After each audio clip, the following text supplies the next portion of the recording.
And we welcome everyone back here for Game 2 of our doubleheader today. The Doc Stewarts wrapping up Day 2 of the Grant Smith Wood Bat Tournament here at Sweet Johnson Stadium on the campus of North Eugene High School. The Doc Stewarts winning in their first two games, 2-0, or 2-0 is their record in the tournament, and that is the same that could be said for Game 2's opponent. The Eugene Challengers come in at 2-0 in the tournament play, but they are 5-0 overall this season with a 5-game winning streak. The Docs, well, they've played one more game than Eugene, but the Docs also have a 5-game winning streak, 5-1 on the year now for the Docs after their walk-off win in Game 1, 3-2 in 8 innings, beating the Vancouver Mavericks to stay undefeated here in the Grant Smith tournament. The winner of this matchup moves on to play in the championship matchup tomorrow night at 4:30 with the the champion of the Grant Smith tournament on the line. We welcome everyone in for the broadcast of Game 2 here, and we are now streaming online at 541radio.com, so you can watch the game there, where we will have the action for you throughout this contest. We did not have the interview that we had with Jacob Luther on the stream. Realized that my battery, apparently even on the charger, doesn't want to stay charging, so shut that down to try and conserve a little battery power to make sure we get through the entire Game 2 here for you. I think that folks would rather have the entire game on the radio rather than an interview that we will post online. I know the interview is important. I don't want to downplay that. I liked having those interviews, and it was great to get a chance to catch up with Jacob Luther, our Umpqua Dairy player interview, but we will post it online. So if you were hoping to hear it on the video stream and didn't, we will have it online. You can catch it there as well. Game 2 is coming up here in a couple of minutes as we get you through the the Budget Lumber pregame show here. Everything you need at great low prices. Budget Lumber on Diamond Lake Boulevard, where they strive to be number one. I'm not exactly sure where we are in our commercial break, so Brenton back in the studio, just for you to know on the radio side of things. We are going to probably just take this to first pitch of the first inning, so we'll just jump into commercials after the top of the first inning, just so he knows where we're at back in the studio for the radio side of tonight's broadcast.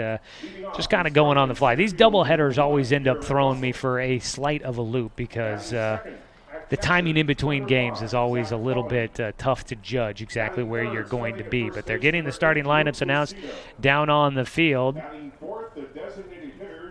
So we will get ready for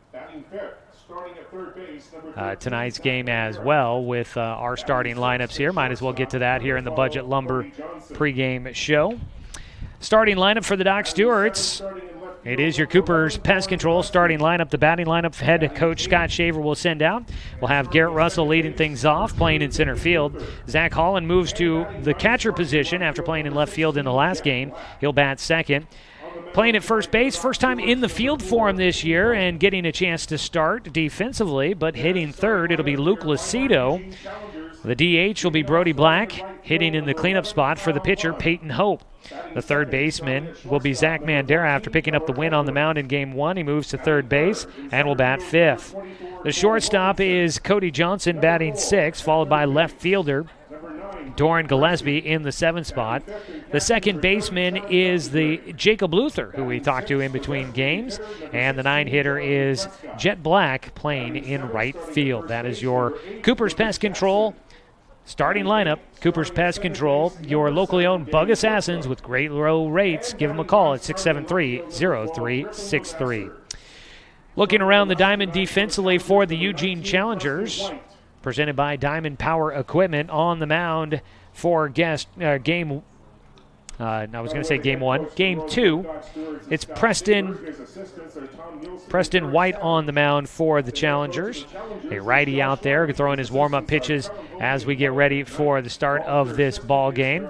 Preston White will throw in to Charlie Updegrave, who's behind the plate, catching. Out at first base, Lucas Jackson.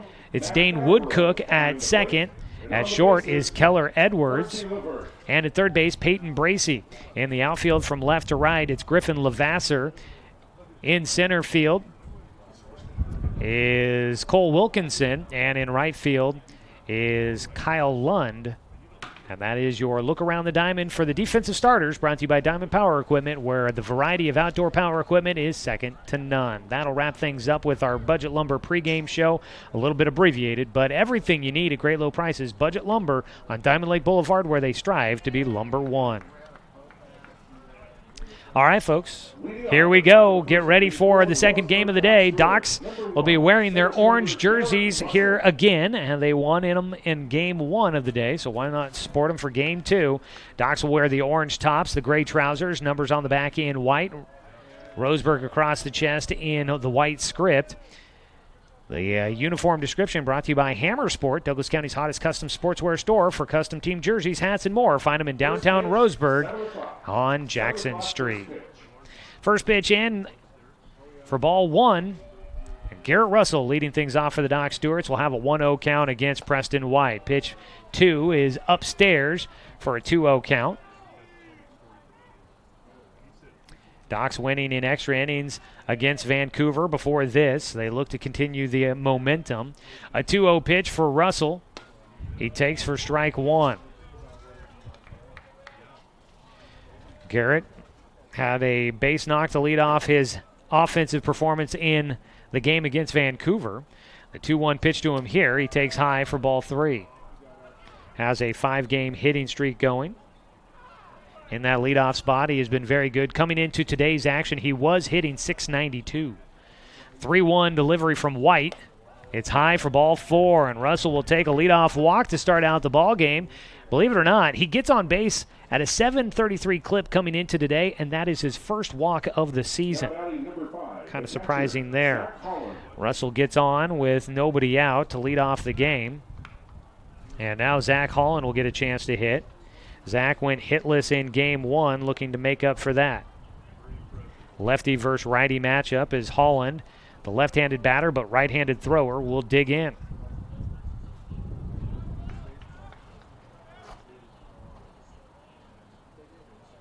First pitch from the righty, who toes the third base side of the rubber.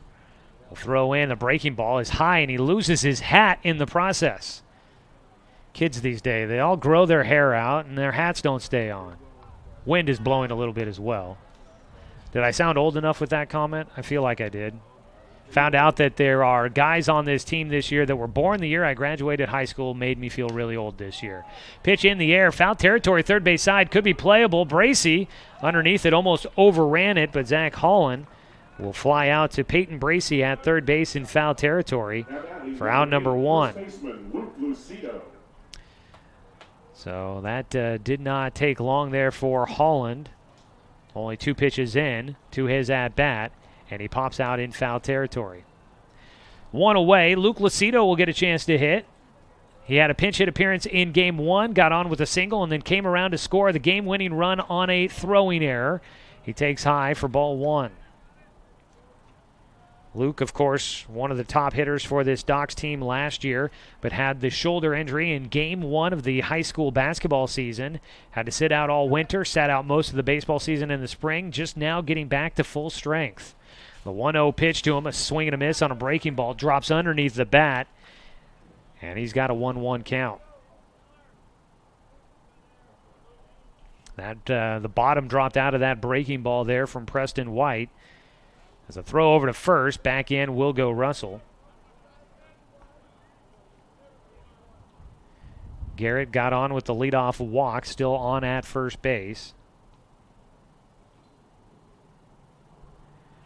Preston White comes set, the 1-1 pitch. Squaring to bunt, back to the mound, fielding it. Throw over to first base will get Luke. Lays down the sack bunt. Up to second base will go Garrett Russell.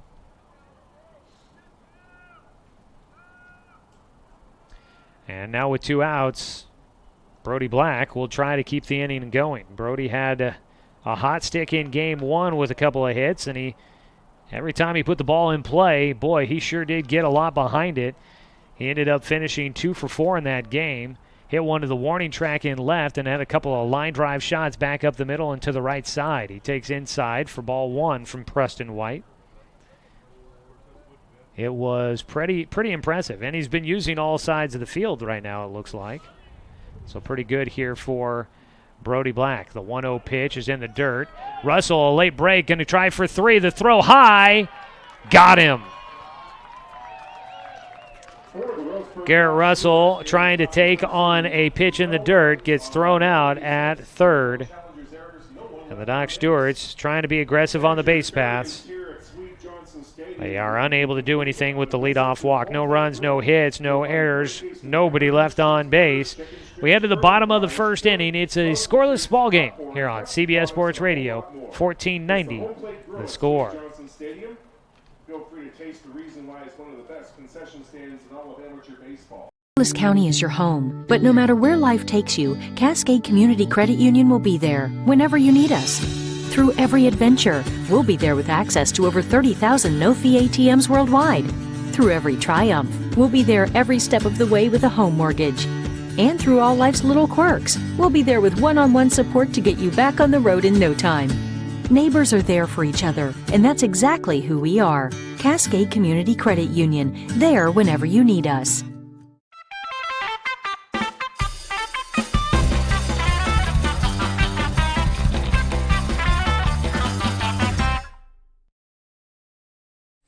Gotta go with barbecue. Cracked pepper. Spitz cracked pepper. Spitz cracked pepper. Aunt Carol's barbecue seeds. Barbecue. Ranch. Barbecue. Barbecue. Ranch.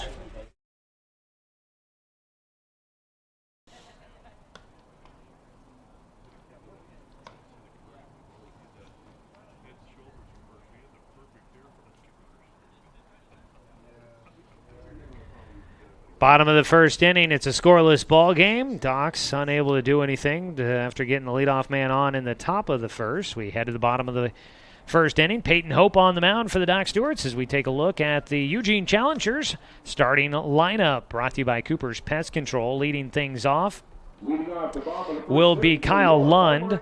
The shortstop, Keller Edwards, will bat second. The center fielder, Cole Wilkinson, hits third, followed by the third baseman, Peyton Bracey, batting cleanup. Charlie Updegrave, the catcher, hits fifth, followed by the DH.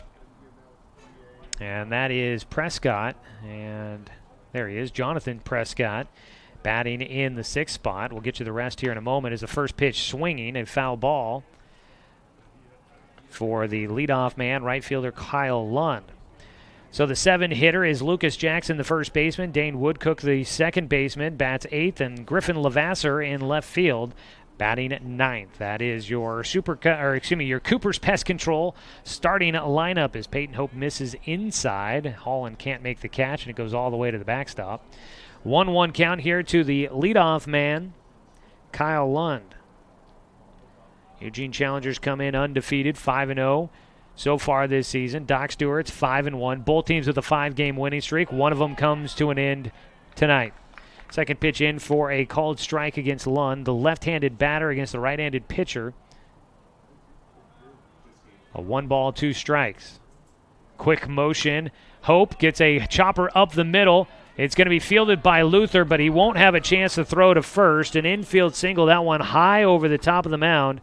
Peyton Hope could only watch it go over the top of him, and it was right past the bag at second. Cody Johnson, Jacob Luther, neither able to cut it off, and that is an infield single for Kyle Lund to lead off the game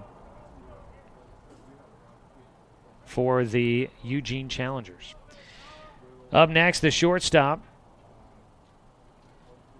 Keller Edwards, will get a chance to hit. Swing and a miss.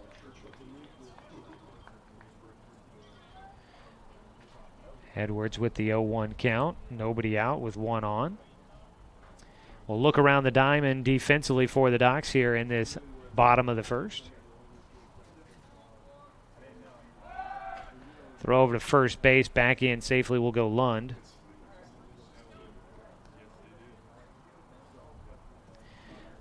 On the mound, Peyton Hope. He comes into the contest. I think he's thrown in 2 games so far. His 0-1 pitch is fouled away at the plate. And the shortstop, Keller Edwards, with an 0-2 count. Peyton Hope has made 2 appearances. He started 1 game. He's got a 1-0 record with a 2.33 ERA. He's thrown 6 innings of work. He's got 6 strikeouts and 3 walks so far this season.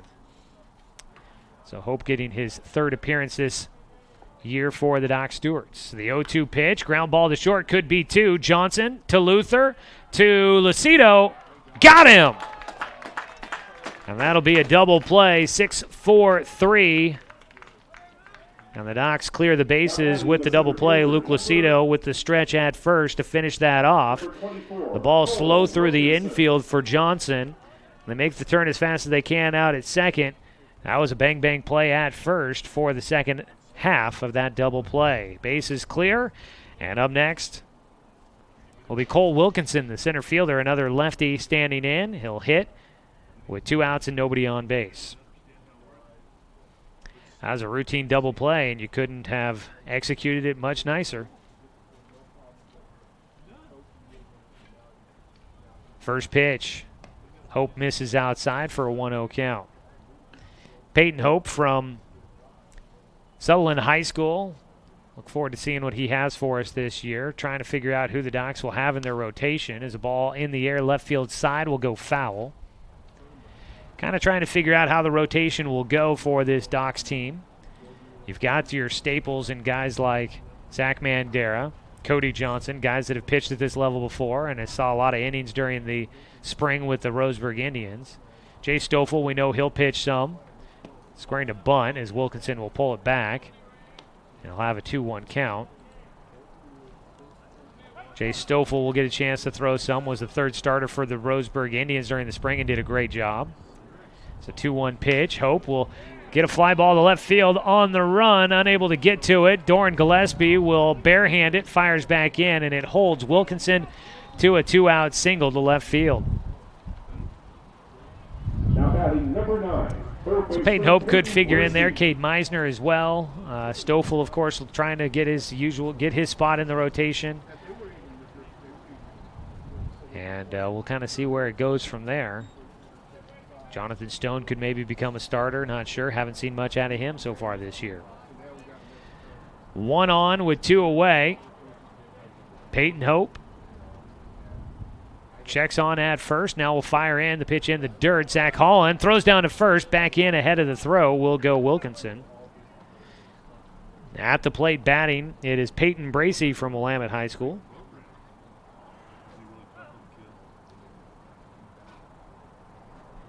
Bracey with a 1-0 pitch coming up. Check swing, the pitch low for a 2-0 count.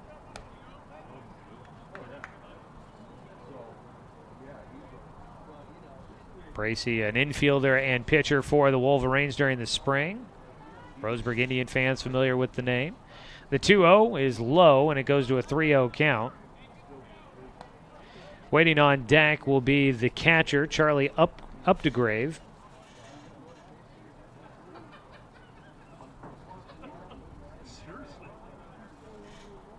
Peyton Hope looking to try and get a strike across here, and he will on the 3-0 count. Called strike on the inside half, up near the letters, right there around the belly button. 3 balls, 1 strike for Bracey.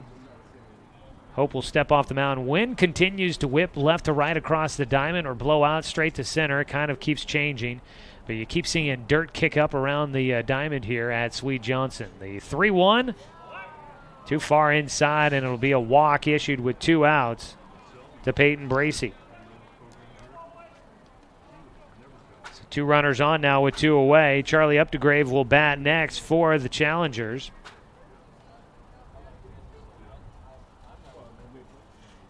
Docs need 1 more to get things done here in the first inning and keep it a scoreless ball game. Looking around the diamond, brought to you by Diamond Power Equipment, where the variety of outdoor power equipment is second to none. Behind the plate, Zach Holland out at first, Luke Lucido, Jacob Luther at second, and Cody Johnson at short. Zach Mandera playing at third here on the second game of the day. Doran Gillespie in left getting the start this afternoon. Garrett Russell in center and Jet Black in right field. That is your look around the diamond by Diamond Power Equipment. Peyton Hope out of the stretch with runners at first and second. Continues to check second base, and he'll miss outside for ball one against the left-handed batting Charlie Updegrave. Appears that everybody else around the area got lefties this year. Docs have one left-handed batter in their lineup. That is Zach Holland. Second straight game, we've seen multiple lefties in the lineup for the opponent. Updegrave will roll one over to second base. Jacob Luther, no problem making the play. He gets his hands in on a couple of putouts defensively, and the Doc Stewarts able to keep it a scoreless ball game. No runs on 2 hits, no errors for the Docs, and 2 men left on base for the Challengers. We'll head to the top of the second inning. You're listening to Doc Stewart's Baseball on CBS Sports Radio, 1490 The Score. Season is finally here, but remember, respect the water. Don't swim and don't go in the water if it's under 60 degrees. Swimming in water under 60 degrees is life-threatening. It could cause hypothermia, which means your limbs paralyzed and you can't get out of the water. Each day, the water temperature of the Umpqua River will be posted on kpic.com and kval.com, and in the morning weather on KPIC. Respect the water. Know the temperature. Brought to you by the Respect the Water Safety Committee.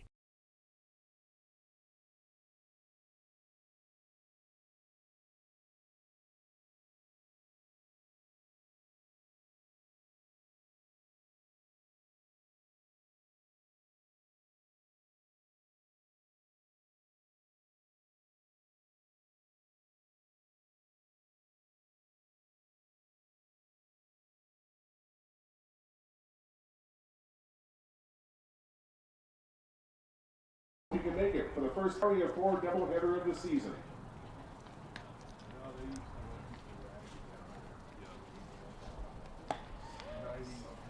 Top of the second inning. Doc Stewart's in a scoreless ball game against the Eugene Challengers. Peyton Hope gets out of the first inning after giving up a 2-out single and a 2-out walk. Gets the ground out to second base from Charlie Updegrave to finish things off. Stays a scoreless ball game. Docs had 1 runner on in the top of the first on a leadoff walk to Garrett Russell, but he tried to take third on a ball in the dirt and was thrown out to end the inning. That left Brody Black at the plate, who will get a fresh count and stands in to lead things off in the top of the second. Doc Stewart's Baseball today brought to you by Good Vibration Solutions for home theater and automotive audio. You can feel it at Good Vibes. First pitch, a called strike against Brody, a breaking ball from the righty Preston White. The 0-1 delivery. It's up the middle. Second baseman in front of it took a couple of bounds. He loses a handle on it. No throw to first. Brody Black will get on with an error by Dane Woodcook, the second baseman. Kind of took some wobbly hops through the infield. And when it got to him, he misplays it. Had to chase it down and couldn't get to the baseball in time to make a throw over to first to get Brody. Brody not the fleetest of foot. We've said that before. I don't mean to pick on him for that, but that was one that if Woodcook had gotten back too quickly, could have possibly made a throw to first to get him. Zach Mandera will get his first AB of the night, and he fouls back the first pitch for strike 1. He pitched in game 1 and was DH'd for. He threw 8 innings of work. That was after playing the game yesterday, and I found out when he got back into town, the Roseburg High School football team was doing a spring drills camp down at Grants Pass, and we got done in time that Mandera was able to make it to the high school and be able to go down to Grants Pass with the football team yesterday. So he's kind of been busy. A grounder back to the mound on a bunt, and the throw goes to second, and the play's not made. Preston White throws short to second base. Brody Black comes in hard to the bag. The throw not fielded by Keller Edwards. And so in safely will go Brody Black to second base. A fielder's choice will get Mandera on at first on the sacrifice bunt attempt.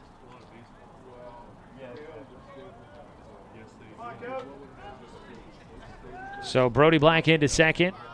Zach Mandera on at first. 2 on with nobody out, and now squaring to bunt. It'll be Cody Johnson, and he'll foul it down the third base side just barely. It didn't even leave the circle of dirt around home as it rolls foul down the third base side. So it'll be an 0-1 count here for Johnson. Nobody out. Nobody out, and 2 runners on for the Doc Stewarts in the top of the second. finishing that thought on Zach Mandera. Goes down to Grants Pass and has a practice with the football team, then throws 8 innings to start out the day here in Eugene. As a pitch high goes 1-1 for Cody Johnson, who squared to bunt again. That's some endurance there for the young man. He is a competitor, to say the least.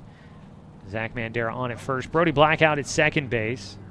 I think Garrett Russell went with him as well. Russell, of course, graduating from the football team, but wanted to be a part of it. A bunt is laid down third base side. Beautiful bunt by Johnson. Throw to first. Ooh, almost thrown away, but a nice job by the second baseman, Woodcook, to rise up on the bag to make the grab. A sac bunt for Cody Johnson. 1 away, but 2 runners in scoring position for the Docs, who look to strike early in this contest and take the early lead against the Eugene Challengers.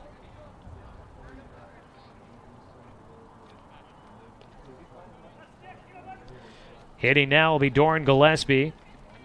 Gillespie comes in with a 100 batting average. It has been a tough start to the season, to say the least. Ball gets away. Brody Black at third, not going to try and test the metal of the catcher up to Grave. That pitch got lost between the legs of the umpire for Updegrave, but he found it quickly. The ball was only a couple of feet from home. A 1-0 pitch coming up for Gillespie. 2 runners in scoring position. Ball gets away again. Updegrave, for a moment, didn't know where it went, but he located it quickly, and again, it only makes it maybe about 8 feet from home. 2-0 count for Doran Gillespie, the left fielder for the Doc Stewarts, facing Preston White. Preston White in the dirt, loses his hat again. I think that's going to be a theme for the ball game. And does the coach want to talk to him about his hat, or does the coach want to talk to him about his pitching performance? We'll find out. We won't find out. I think he wants to talk some baseball, though, out there on the mound. Preston White, coming from Oak Ridge High School, a second-team All-State selection at the 2A, 1A level. Struggling a bit here as he goes to a 3-0 count against Doran Gillespie. Doc Stewart's Baseball Today brought to you by Douglas County Farmers Co-op, where everyone's welcome to shop. We haven't done so in a while, so because I tend to forget. So why don't we take this moment to pause for 10 seconds for station identification. You're listening to Doc Stewart's Baseball on CBS Sports Radio, 1490 The Score.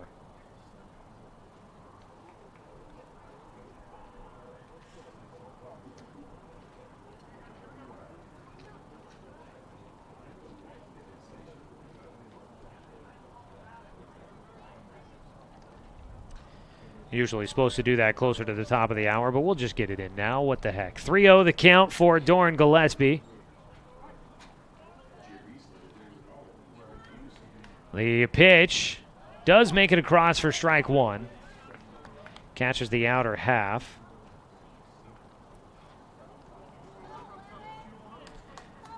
So a 3-1 count now for Gillespie with 2 runners in scoring position, looking to try and bring in the first run of the ball game.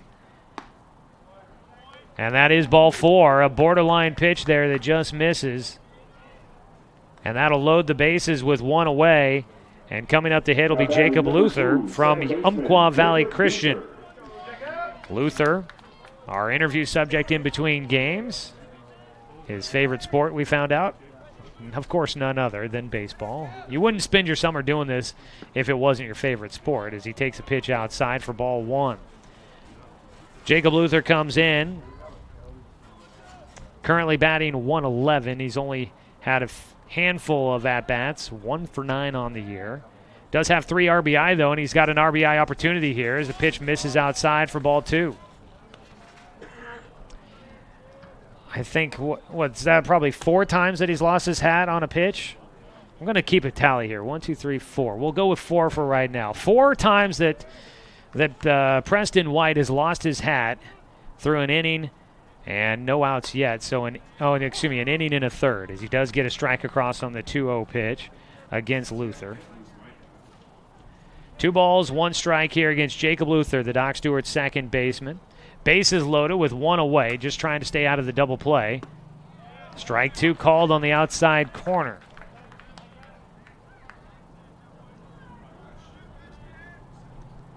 Preston White trying to work out of a self-induced jam and an error in there as well. The 2-2 for Luther. He chops it towards second. This could score 1. They'll flip it to second for 1. The throw to first. It's going to end the inning. They get Gillespie forced out at second, and then Luther at first. 4-6-3 the double play. That keeps Eugene in a scoreless ball game. As they end the top of the second inning, Docs had the bases loaded with 1 out and can't find a way to bring in the go-ahead run. So the Docs get the bases loaded, but no way to bring in a run. No run, no hits. There was 1 error for the challengers, and 2 men left on base. Head to the bottom of the second inning. You're listening to Doc Stewart's Baseball on CBS Sports Radio, 1490 The Score. It's easy to spot people who participated in high school sports and activities. Right on time. They learned important lessons like leadership, teamwork, respect. Hey, our meeting moved to 10. We'll be ready. Values that last a lifetime. We need to focus on 3 factors. Support high school sports and activities in your community. When kids take part, they get set for life.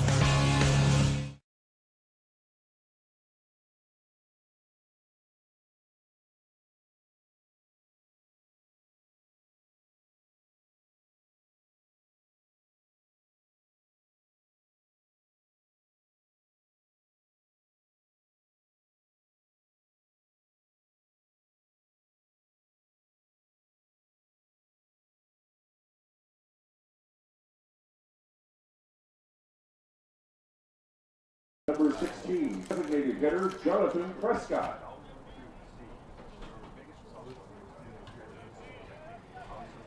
Start with the 6th hitter in the lineup. Jonathan Prescott will stand in, the DH. First pitch swinging from Preston Hope. And Prescott will foul it down the third base side to start out things here in the bottom of the second. It's a scoreless ball game. Doc Stewart's and the Eugene Challengers squaring off today, wrapping things up here from the Grant Smith Woodbat Tournament. Games also being held out at Willamette High School today with 7 games total going on, 2 of them being played over there at Willamette. Busy day of baseball for the tournament. Strike 2 across against Prescott for an 0-2 count. So they getting word that they changed to Hamlin Middle School, not Willamette High School. Unfortunate. Willamette, not a bad field to play at. Ball fouled away. Stays an 0-2 count here against Prescott. But nonetheless, a busy day for baseball in the Grant Smith tournament. 7 games scheduled total. Docs right now playing for a spot in the championship game tomorrow. They will play at either 2 o'clock or 4:30 based on the result of this game. The 0-2 pitch up in the air, fouled away. Lucido giving chase, but he won't be able to get there in time. It'll stay an 0-2 count for the leadoff man here in the bottom of the second, Jonathan Prescott. Also getting started today, Indian fast pitch softball beginning their summer season. Last year was a great year. They've bumped up to a higher level of competition this year. They were starting their season in Portland at Delta Parks for the DeMarini Classic. The 0-2 pitch high and away. Peyton Hope can't get the hitter to chase. We got Preston and Peyton on the mound in this ball game. Peyton Hope from Sutherland High School for the Docs on the rubber. He'll get another foul ball out of Jonathan Prescott, who continues to battle here to lead off things in the bottom of the second. Jonathan Prescott from Junction City High School will be a senior next year. First team All-League infielder for the Tigers.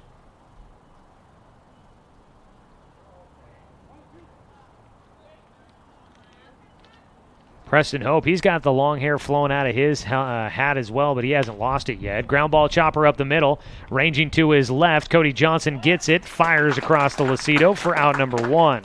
Nice battle there, and it's won by the Docs. Peyton White continued to fire in against Jonathan Prescott and finally gets him to ground out up the middle. 1 away here in the bottom of the third inning. I think I said bottom of the third. I meant bottom of the second. Lucas Jackson standing in, another lefty. They've gone every other so far. First pitch to the lefty from the righty. Jackson takes the first pitch for strike 1. The first baseman.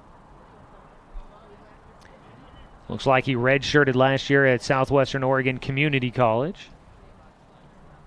Graduate of Junction City back in 2017.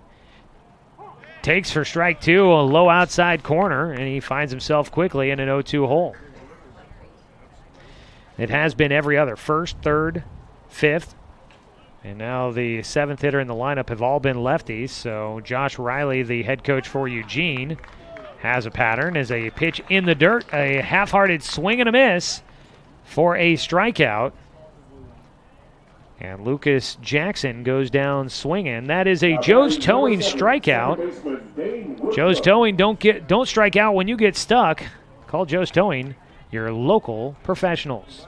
First strikeout of the game for Peyton Hope. Two down. Dane Woodcook from Willamette will stand in. He takes the first pitch for strike one. You cannot, Tom Nielsen, the pitching coach for this Doc Stewart's team, has to be happy to just see Peyton Hope throwing strikes. You can't argue with that. Pitch in the dirt for a 1-1 count. Not afraid of finding the strike zone. Peyton is doing a nice job here. The 1-1 pitch. Breaking ball hits the inside corner for strike two.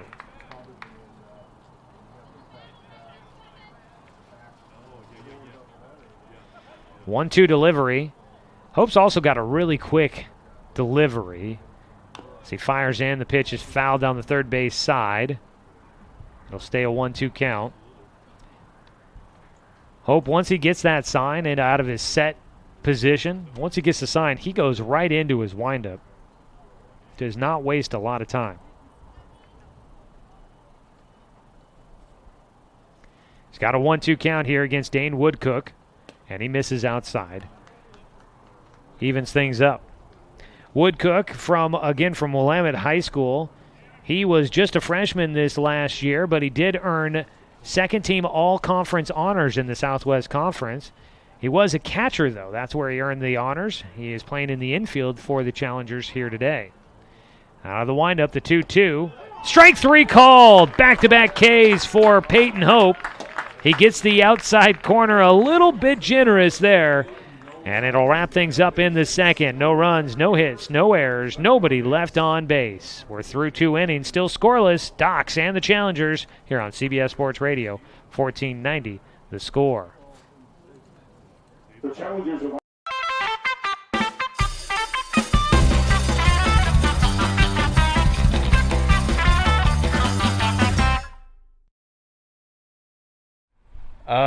Peter Griffin from Family Guy. Goofy. Okay. Favorite cartoon character? SpongeBob. Tigger. All right.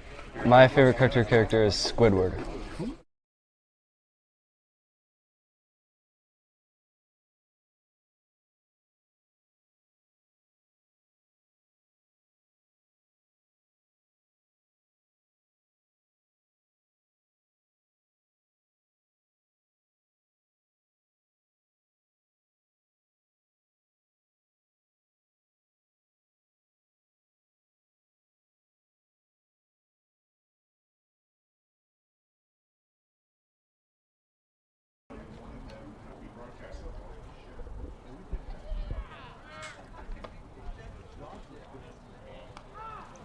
Still a scoreless ball game as we head to the top of the third inning. Doc Stewart's still in search of their first hit of the second game of the day. They'll send the 9-1-2 hitters up to the plate. Doc Stewart's Baseball today brought to you by Mahalo Heating and Air Conditioning, your best choice for the finest indoor comfort control. Call them at 672-6707. Pitch is high for ball one. Let's mark down another tally here. That is 5 times that Preston White has lost his hat. That time it got caught in the wind and started blowing out towards second base. All righty. We should start taking bets on what ends up higher as the 1-0 pitch misses for a 2-0 count. What ends up higher? How many times he loses his hat, or how many hits we have combined in the game? Right now we're at 2 hits total. Doc's without one, but 2 for Eugene. Jet Black will foul one back high into the netting for strike one.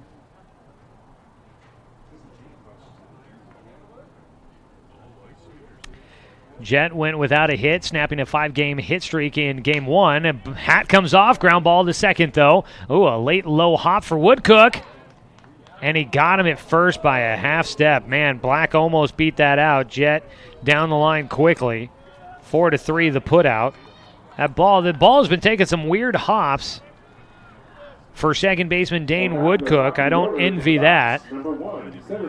That one was bounding through the infield that hit the edge of the grass and then just stayed low, and he was expecting a bounder to him, and that did not happen, but he adjusted and was able to get the throw to first in time to get Jet for out number 1. One down, top of the lineup here for the Docs, and it's high to Garrett Russell, who drew a walk to lead off the game in the first. On the mound, Preston White winds and fires. The 1-0 softly hit to second. It'll take a hop. Misplayed, and on safely at first will be Garrett Russell.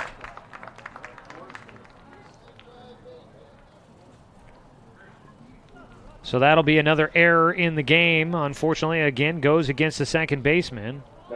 Don't like to pile on guys, but that one, a bounder. He didn't read it off the bat correctly and could have caught it in the air if he had charged right away. Ends up having to take it on the one hop, and he can't field it cleanly. Now up to bat, Zach Holland. He'll take the first pitch for strike 1.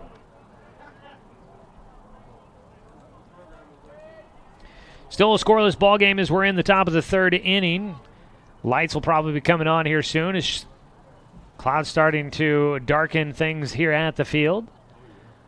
0-1 pitch coming up to the lefty. Puts it out towards left field on the run, making the catch at his kneecaps. Griffin Levasseur in left field makes the running catch for out number 2.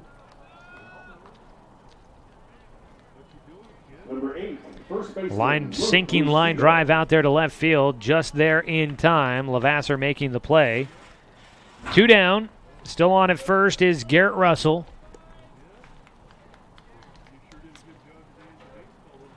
Luke Lucido will stand in, 0 for 0 in the game. He laid down a sac bunt in the first.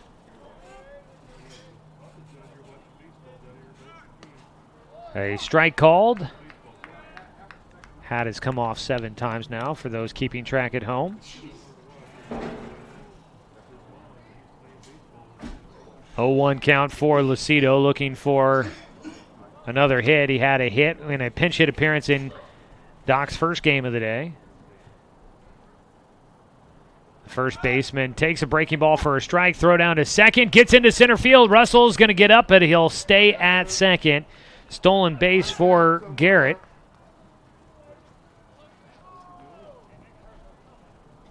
It's an 0-2 count at the plate for Luke Lucido, though, taking a strike on that last play. For Garrett, I want to say, I wrote it down for Coach Shaver, but I don't have it on my stats. I want to say that might be his 4th or 5th stolen base this year, and I believe he leads the team. He's out at second base with 2 outs. It's an 0-2 count against Luke Lucido with a man in scoring position. He'll put this one out to center field. Shallow, could be trouble. It will fall in. They're going to send Russell to the plate. The throw from center field offline. Docs take the lead into second base. Lucido in safely. Docs will take a 1-0 lead on top of the Eugene Challengers on a bloop single to center field. Off the bat of Luke Lucido, picks up an RBI. Advances to second on the throw, picking up just a single there.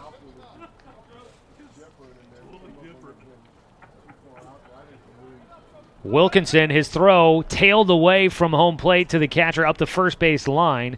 The catcher up to Grave did a nice job throwing to second, but it wasn't in time to get Lucido.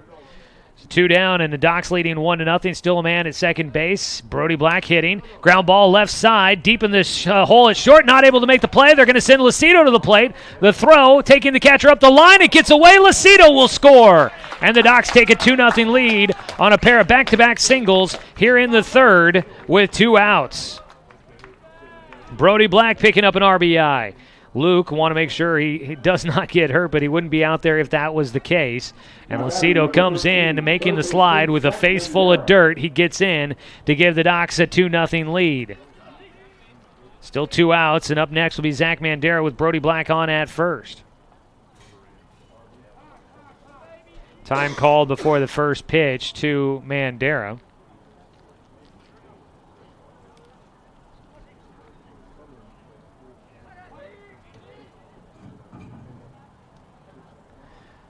Zach stands in. He is 0 for 1 in the game, reached on a fielder's choice. He's looking to try and keep the inning alive. First pitch missed.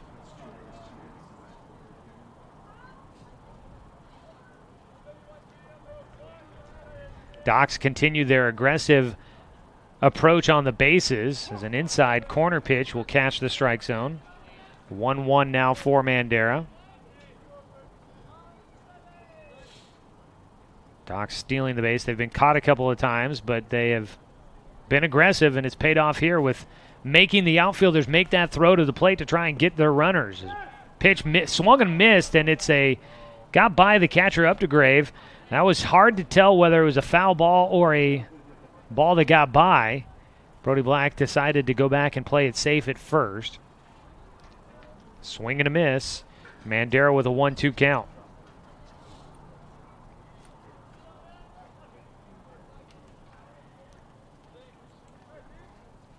The 1-2 pitch, breaking ball, lifted in the air out towards left field. Levasseur underneath it. He'll take the skyrocket for out number 3. That will wrap things up with the Docs strike first in this contest. 2 runs come across on 2 hits. There was 1 error and 1 man left on base. The Doc Stewarts lead 2-0 as we go to the bottom of the 3rd inning. You're listening to Roseburg Dr. Stewart's Baseball on 1490 The Score. At Brook Communications, our job is to get results for your business, period. We can take your story and tell it to the people you want to reach in a way that compels first-time clients to become repeat customers. We get them through your door so you can do what you were meant to do. Proclaim your sales message to the largest audience of any media company in Douglas County. Brook Communications dominates through the power of 5 radio stations and 541radio.com. Results amplified. Locally owned. Brook Communications.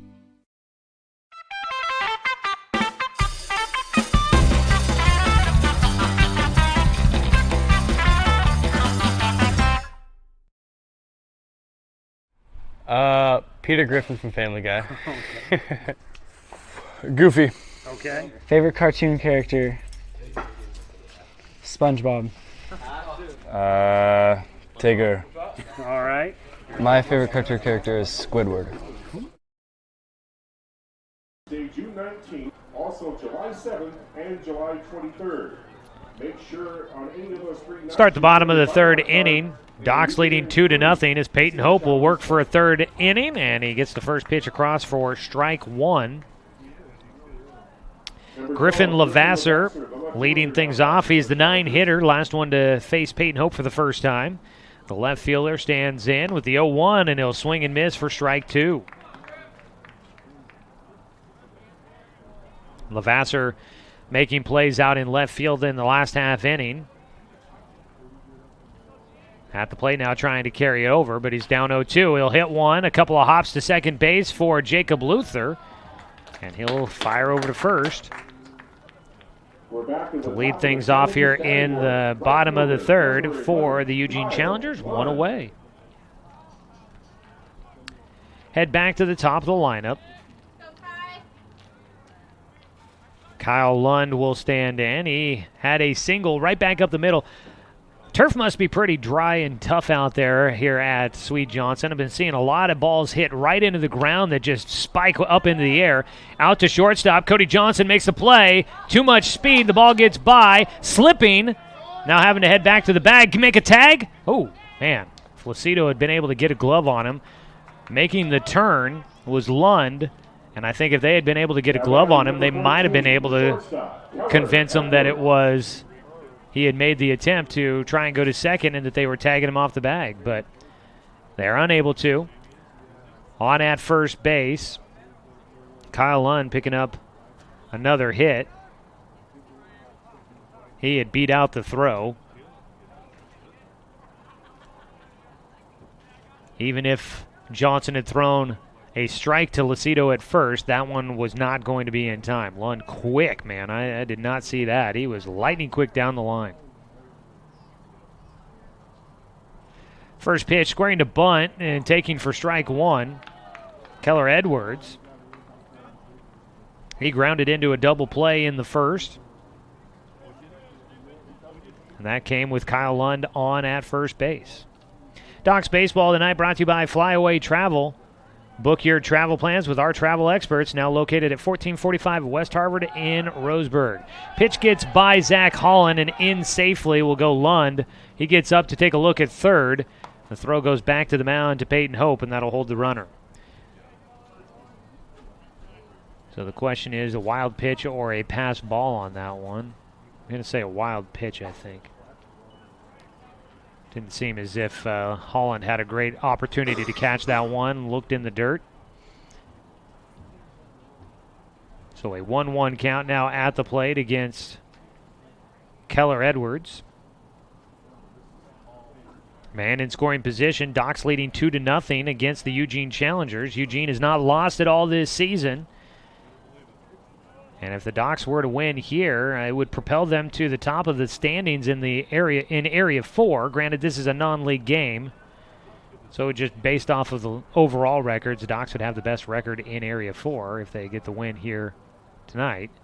The 1-1 pitch, called strike 2.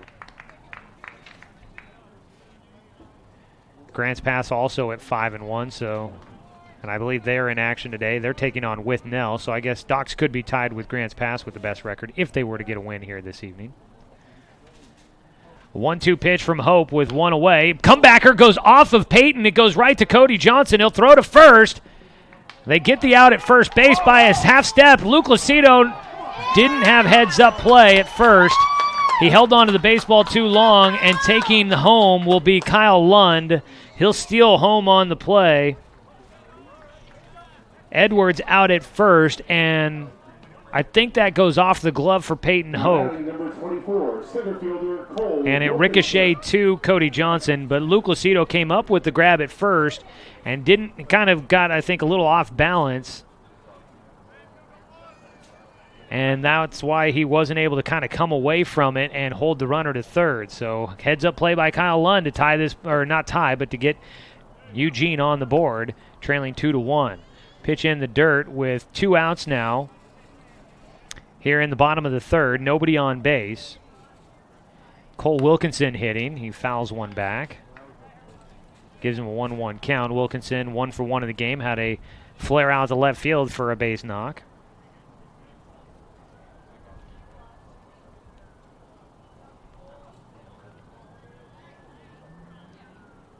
Squares the bunt with a strike against him, and the pitch just outside. Goes 2-1.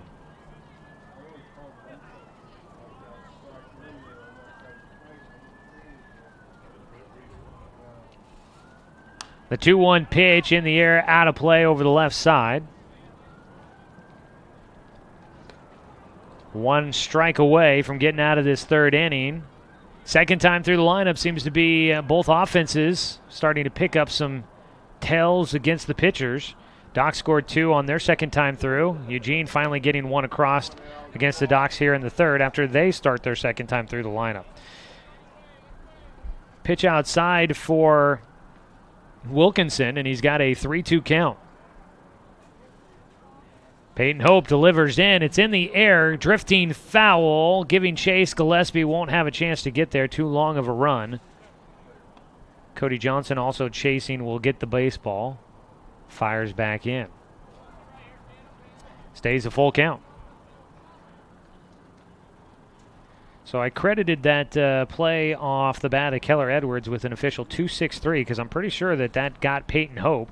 Redirected to Cody Johnson, and then the throw to first for the out. Pitch outside, and a 2-out walk.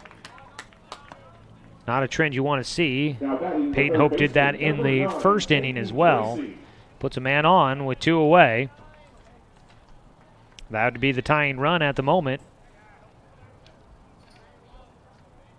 for the Eugene Challengers.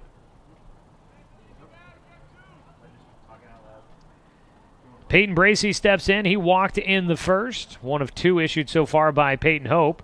Check swing on the first pitch, called for a strike.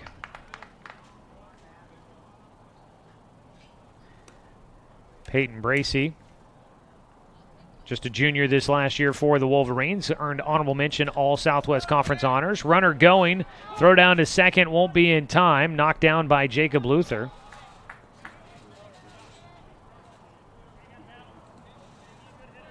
They called that a strike at the plate, so it's an 0-2 count here against Bracey.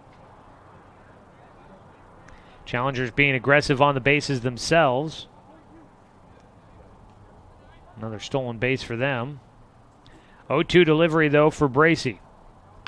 Line drive shot. Oh, just over the glove of Cody Johnson into center field, and that will score the tying run. In standing up comes in Cole Wilkinson. And Eugene battles back after giving up the lead in the top of the third. They come back to tie it here in the bottom of the third inning. Peyton Bracey with the 2-out single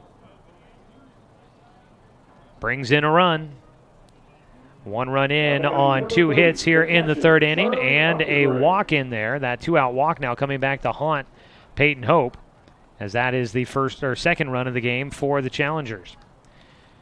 So 1 on with 2 outs still. Charlie Updegrave will stand in. He grounded out to second base, back in the first to finish off the frame. 6th hitter to the plate for the Challengers against Peyton Hope here in the third. The first pitch, off speed in the air, fouled down the left side and out of play.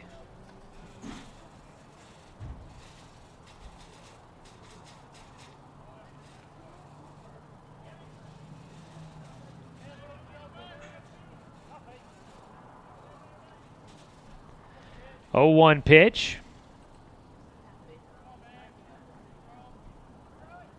Hope delivers, just missing the outside edge. Well, starting to get towards sunset here in Eugene. Temperature sitting in the low 70s at the moment. A few clouds overhead, but a lot of blue sky. Weather report brought to you by Supercuts in the Steelhead Run Plaza across from Starbucks on Garden Valley Boulevard. Save time and check out styles online at supercuts.com. Foul ball for Updegrave, gives him a 1-2 count. Very comfortable night for baseball. Nobody really starting to throw on jackets too much around here. I'm sure as the sun continues to go down with the wind whipping around, jackets will start to come on. A 1-2 delivery coming up for Hope. He checks first over the front shoulder, delivers in, and it's fouled back. If there's no netting and no windows, and I've got a baseball glove, I've got a souvenir. I don't think they let you keep the balls around here. 1-2 count. In all fairness, they don't let you do that down at Legion Field either. 1 ball, 2 strikes with 2 away and a man on at first. Bottom of the third, now a tie ball game, 2-2 after the Docs took the lead in the top half of the inning. Eugene has come back to tie it up. The 1-2, out towards right field, charging in. Jet will have to take it on the hop. He'll fire it back in. He thought about trying to lay out for it, but played it safe. If he doesn't make the catch, nobody there to back him up. And that'll be another 1-out single for the Challengers. 2 on base now. Now batting the designated hitter. And up next will be Jonathan Prescott. Going to get a courtesy runner for the catcher. Courtesy runner for the Challengers. And coming in for Eugene, it'll be Cal Morgan to run at first for the Challengers. Catchers and pitchers getting courtesy runners. Jonathan Prescott 0 for 1 in the game. Led off the second inning with a ground out to shortstop. Stands in here as Peyton Hope trying to get out of this one. He jams him in the air, third base side. Zach Mandera there to make the grab, and that'll do it. Doc Stewart's get out of the inning, but 7 hitters to the plate for the Challengers. They score 2 runs and tie this ball game up. We head to the top of the fourth. 2-2 our score on CBS Sports Radio, 1490 The Score. Season is finally here, but remember, respect the water. Don't swim and don't go in the water if it's under 60 degrees. Swimming in water under 60 degrees is life-threatening. It could cause hypothermia, which means your limbs paralyzed and you can't get out of the water. Each day, the water temperature of the Umpqua River will be posted on kpic.com and kval.com, and in the morning weather on KPIC. Respect the water. Know the temperature. Brought to you by the Respect the Water Safety Committee.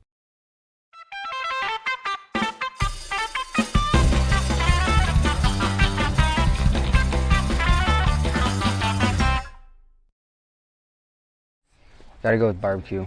Cracked pepper. Spitz cracked pepper. Spitz cracked pepper. Aunt Carol's barbecue seeds. Barbecue. Ranch. Barbecue. Barbecue. Ranch. Let you know the home plate grill will be closing at the bottom of the 6th inning.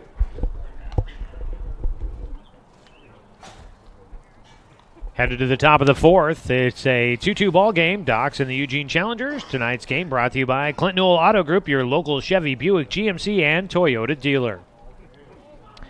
Well, before we begin the top of the 4th inning, I want to remind everybody, you heard it here on 1490 The Score, the Oregon State Beavers falling 8-6 against North Carolina in the first game from the College World Series. That means the Beavers will play an elimination game coming up on Monday morning at 11 o'clock is the start time. Broadcast coverage will start at 10:30 here on 1490 The Score.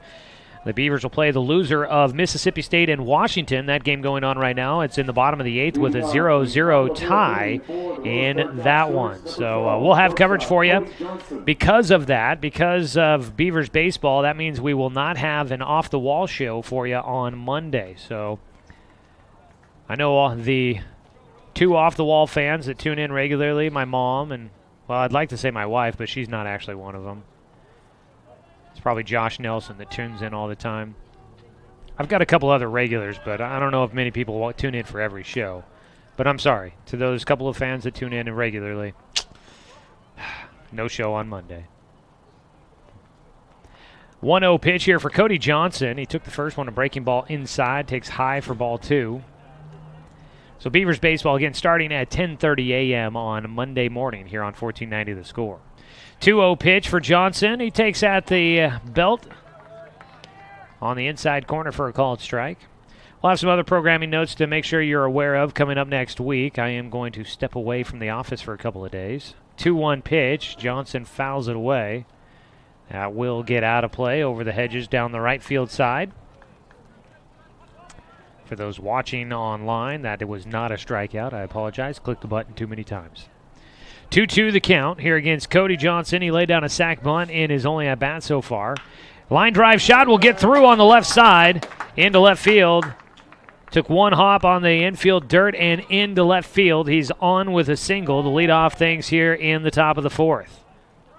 Now batting number 11. Cody, I think, if I remember correctly, and a quick glance will tell me, Cody went hitless in game 1, 0 for 3 with a walk. He picks up his first hit of the day and gets on to lead things off for the Indians in the top of the 4th. 2-2. Excuse me, I said the Indians. I correct myself now. It was the Doc Stewarts. One of those transitions that will continue to happen throughout the season. Nobody out, 1 on. Doran Gillespie stands in. Breaking ball hits the strike zone. Doran takes for an 0-1 count. Doran drew a walk in the second inning. It came on 5 pitches. Unfortunately, the next batter, Jacob Luther, grounded into an inning-ending double play with the bases loaded. On the mound, Preston White continues to throw for Eugene. He just checks on Cody Johnson at first. And after that, Doran Gillespie steps back out to get the signals from third base coach Eric Savage. You got Savage down at third and Coach Nielsen down at first. Scott Shaver staying in the dugout with the Docs this season, letting those guys run the bases.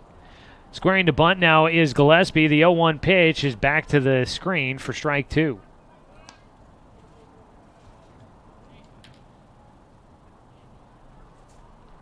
For all you baseball fans, I don't know how many are going to care, but the Cubs extend their lead to 6-3 over the St. Louis Cardinals. Yours truly cares about that one. The only reason that I have to not like head coach Scott Shaver, he's a Cards fan, I'm a Cubs fan. 0-2 pitch here for Gillespie's in the dirt, bounces away momentarily from Updegrave, but he collects the baseball quickly, holds Cody Johnson on at first. A 1-2 count now for Doran Gillespie. A 1-2 pitch here for White. Breaking ball. It's a comebacker to the mound. They go for the double play. Throw to second for 1. The shortstop cuts it off. The throw to first pulls the first baseman off the bag. You had the second baseman Dane Woodcook on second, and the shortstop Keller Edwards cut in front of him to receive the baseball from Preston White, and then he threw to first, and his throwing error ends up costing an out. Cody Johnson out at second. And now the Docs will have one away with a man on at first. First pitch misses low here to Jacob Luther.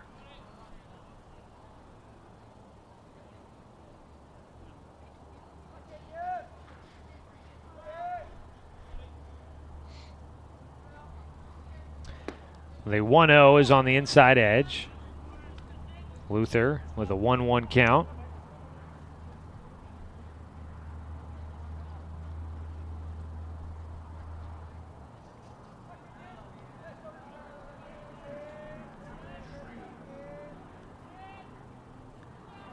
The 1-1, Luther on a hanging curveball tries to sit on it, but he fouls it down the third base side for strike 2.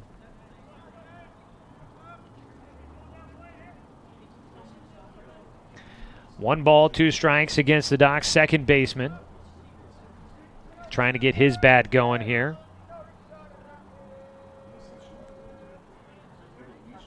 The 1-2 delivery, runner going, chopper up the middle. Play at second, that's going to be a double play. Second double play, inning-ending double play for Jacob Luther, poor guy. Doran Gillespie was running, but the ground ball went right to the bag, and Dane Woodcook was already standing there expecting to throw because the runner was going.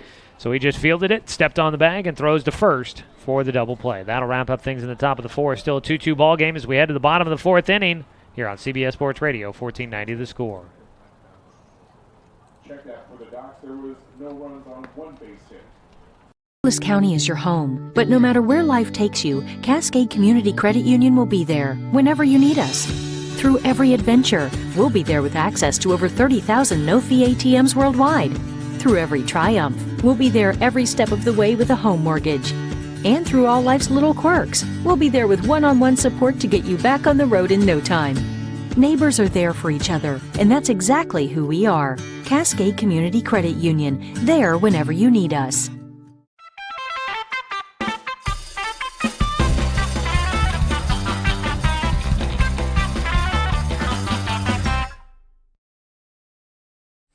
Gotta go with barbecue. Cracked pepper. Spitz cracked pepper. Spitz cracked pepper. Aunt Carol's barbecue seeds. Barbecue. Ranch. Barbecue. Barbecue. Ranch.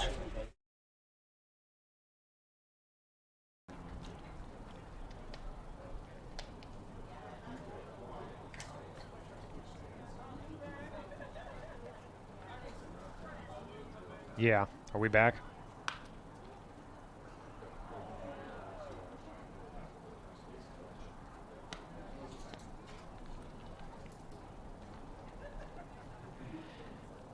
Back here on the bottom of the 4th. Peyton Hope leading things off on the mound once again. At the plate, it is Lucas Jackson with an 0-1 count after a foul ball. Out towards right center on the run. Garrett Russell over his head. As we start out the 4th inning. Bottom of the 4th, the Eugene Challengers will lead things off with a double out to right center over the head of Garrett Russell. So Lucas Jackson starts off this half inning. Standing on second base, putting a runner in scoring position for the Eugene Challengers. We welcome you all here to Eugene for this Grant Smith Wood Bat Tournament game. For those watching online, I've got a dire situation that I'm keeping an eye on, but I don't think it's good news. As a pitch in for a sacrifice bunt attempt will go foul after a second hop into foul territory for Dane Woodcook. Need to check with my IT guy, but for some reason it appears my laptop, even though it's on the charger, doesn't want to hold much of a charge, and it has been dying on me quickly, and I'm afraid that my laptop is going to run out of juice before this game goes to a conclusion. If that is the case, I do apologize, but you can listen to the game streaming online at 541radio.com if you are outside the listening area. If you are in the Roseburg area, you can, of course, listen on 1490 AM. Squaring to bunt again, pitch in the dirt, runner going, thrown down to third. Not in time. Wild pitch will move Lucas Jackson up to third base. At the plate, a 1-1 count for Dane Woodcook. And that is the go-ahead run for the Eugene Challengers.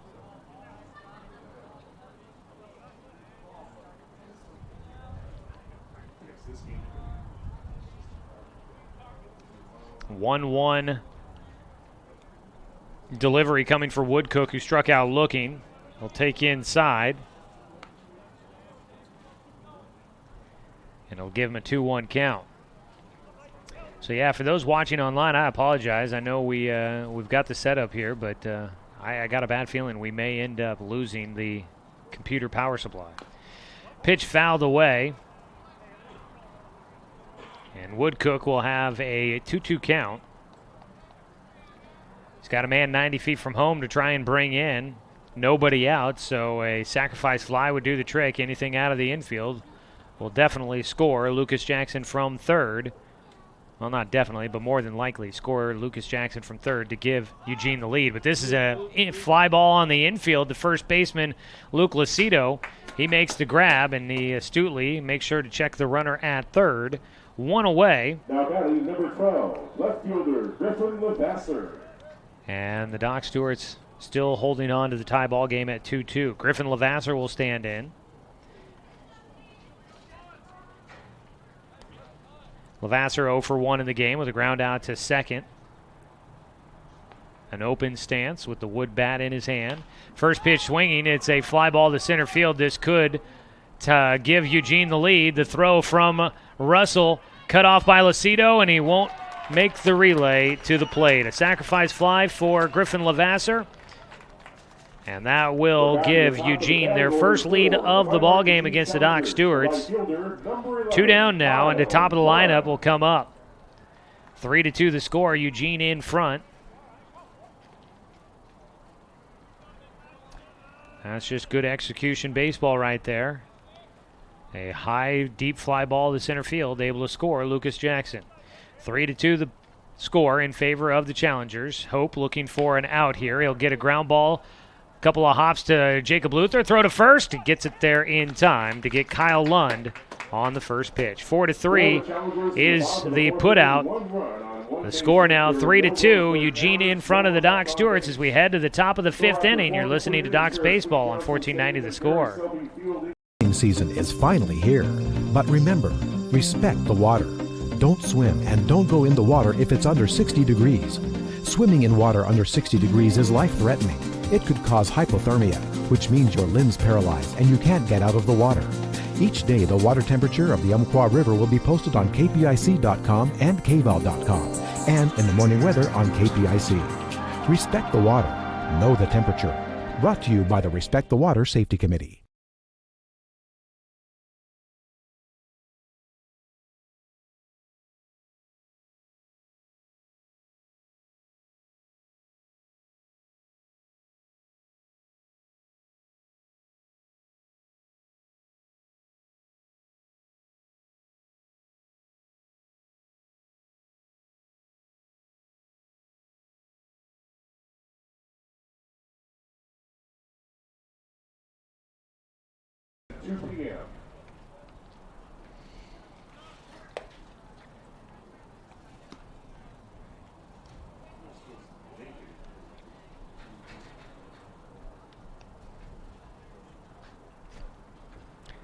Top of the 5th inning. Doc Stewart's baseball here on 1490 The Score, brought to you by Dr. Alanson Randall. For new patients, mention the code Perfect Smile and receive a free exam and x-rays. On the mound, Preston White still throwing for the challengers. He works across a breaking ball for strike 1 against Jet Black, who leads things off here in the 5th. Jet is 0 for 1 in the day, second time hitting. The 0-1 pitch, another breaking ball in for strike 2. Come on, Blue! In the dirt! That has Scott Shaver. It's got the fans obviously a little agitated with the call, and that had Scott Shaver up out of the dugout to try and that had Scott out there to try and encourage Jet Black, who watched 3 pitches go by and strikes out. That'll be the first strikeout of the game for Preston White, 1 away. The center fielder, number 1, Garrett Russell. Top of the lineup now. Russell's been on base twice, tried to bunt and missed for strike 1. Pitch tailed away from him, couldn't find a way to connect with it. The 0-1 high and away gives him a 1-1 count.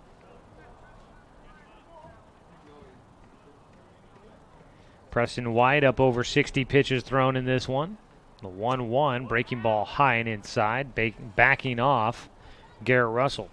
Russell reached on a walk in the first inning and an error in the third for the 2 times on base. He scored in the third inning. The 1-2, he bunts, and it's popped up into the netting for strike 2. That pitch was up and couldn't quite get on top of it to get it down, and that's why it's up into the net. 2-2 count for him. In the dirt, bounces off the chest protector for up to Grave behind the plate. Nobody on base. He'll just go and track it down.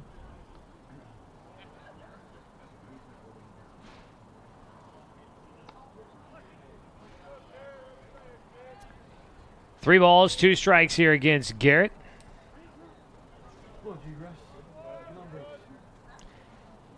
Russell hanging on in there on a breaking ball in the air and on the run. The center fielder, Wilkinson, will make the grab. A long way to go on that one, but it hung up long enough that he can run underneath it for the second out. The catcher, Zach Holland.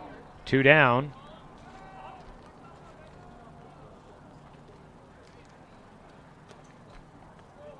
Zach Holland in. He's flown out twice in this one. First pitch, he takes for strike 1.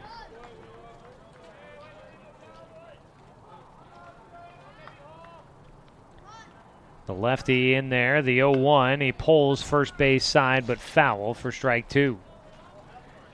Doc's looking to hand Eugene its first loss of the season. Both teams trying to extend a 5-game winning streak. And right now it's a Eugene lead 3-2 here in the top of the 5th. Swing and a miss. Ball got by, though. Holland heading down to first. He may have a chance, and he will. He'll get on with the drop third strike.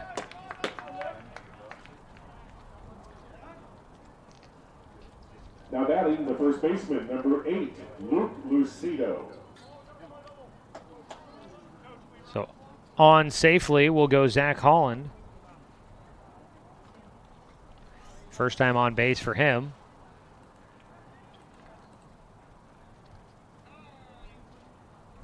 Time called as the first baseman, Lucas Jackson, needs to adjust his cleats. Luke Lucido will be next in the box, 1 for 1 in this ball game for him. He went 1 for 1 in game 1. A pinch hit appearance for him there. This one, he's starting at first base. First time starting in the field for Luke this summer. He's got a sac bunt and a single to his credit. The first pitch, breaking ball, strike.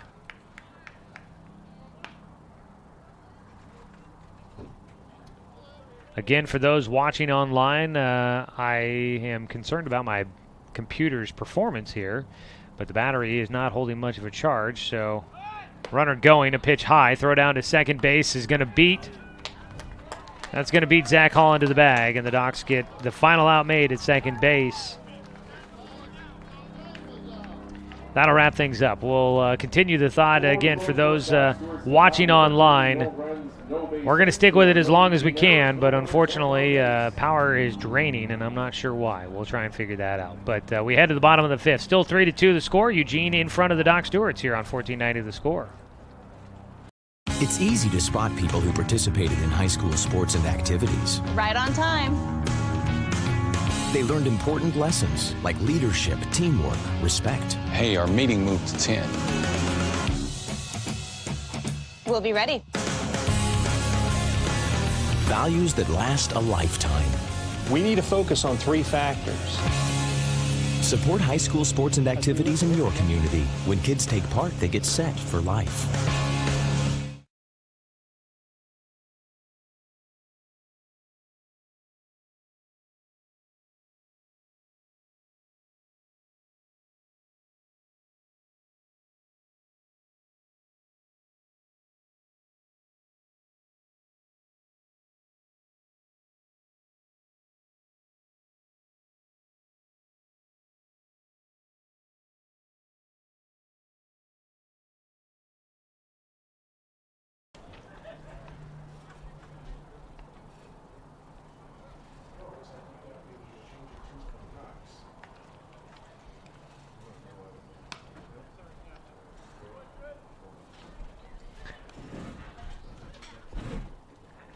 Docs will have a new man behind the plate here as we start the 5th inning. They'll also have a new man on the mound as the Docs make a couple of defensive changes here against the Eugene Challengers. It'll be Dork. I apologize, Drake, for butchering your name so poorly. Drake Bourgeois will be on the mound for the Docs. Bourgeois getting his 2nd appearance on the mound, the youngster from Riddle High School. Behind the plate, it'll be Gabe Burke catching for the Docs, so a couple of changes here. Looks like they are just making, I'm assuming, straight switches. Number 14, shortstop, Keller Edwards. I believe that. Yeah, that is 18 behind the plate, Gabe Burke. I believe so. Did you think it was 10? Is it? I think it's 18. First pitch, a strike. I mean, they're identical twins, so, I mean, of course the numbers got to look the same, too. I'm pretty sure it's 18 back there. As the first pitch from Drake Bourgeois was a strike here to start things off against Keller Edwards, who will put one up the middle. Play made at second by Jacob Luther in time for the out. Nice job there by Luther from Umpqua Valley, ranging to that baseball and making the quick throw over to first. That'll get Keller Edwards. Edwards 0 for 3 in the ball game. One away. And up next will be Cole Wilkinson.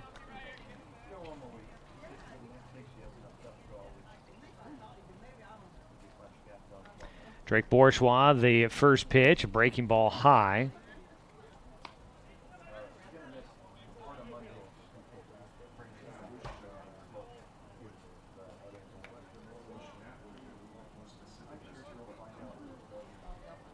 A 1-0 pitch here for Wilkinson.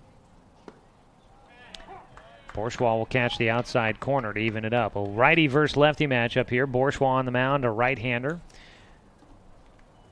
from Riddle High School. Just wrapped up his sophomore year down there for the Irish. He'll split his time between the Docs and the Dr. Randalls.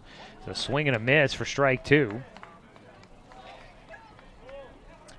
Bourgeois has pitched just 1 inning so far coming into this matchup. Has not given up an earned run, but he did give up 3 runs in that outing. Walked 2 and hit 2 batters. Got a little bit. It was his first inning and one of the first games of the season. I would believe that nerves came into play for the young man as he misses high and inside to go to a 2-2 count here against Cole Wilkinson, who's 1 for 1 in the game. 2-2 pitch. Got him looking. Strike 3 called. And Bourgeois will pick up his first punch out. That is a Joe's Towing strikeout. Joe's Towing, don't strike out when you get stuck. Call Joe's for your local professionals. 2 down, base is empty. And up next will be Peyton Bracey, the righty from Willamette, playing at third base. First pitch, a breaking ball for strike 1. So we've had a call to the pen, brought to you by Shelby and Migulena Construction, your local leaders for any project, big or small, 30 years of quality, affordable work. That's Shelby and Migulena. Call them or visit their website, webuildhouses.com. We'll give you the final line on Peyton Bracey here. So 0-1 pitch, cuts across for strike 2. Peyton Bracey lasts 4 innings for the Docs.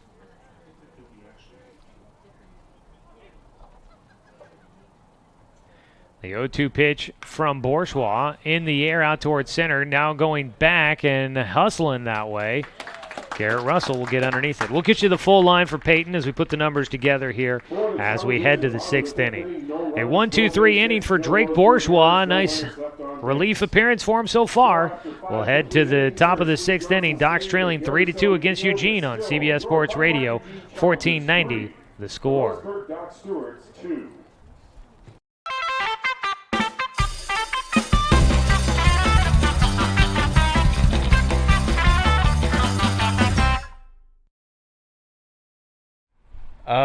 Peter Griffin from Family Guy. Okay. Goofy. Okay. Favorite cartoon character? SpongeBob. Tigger. All right. My favorite cartoon character is Squidward.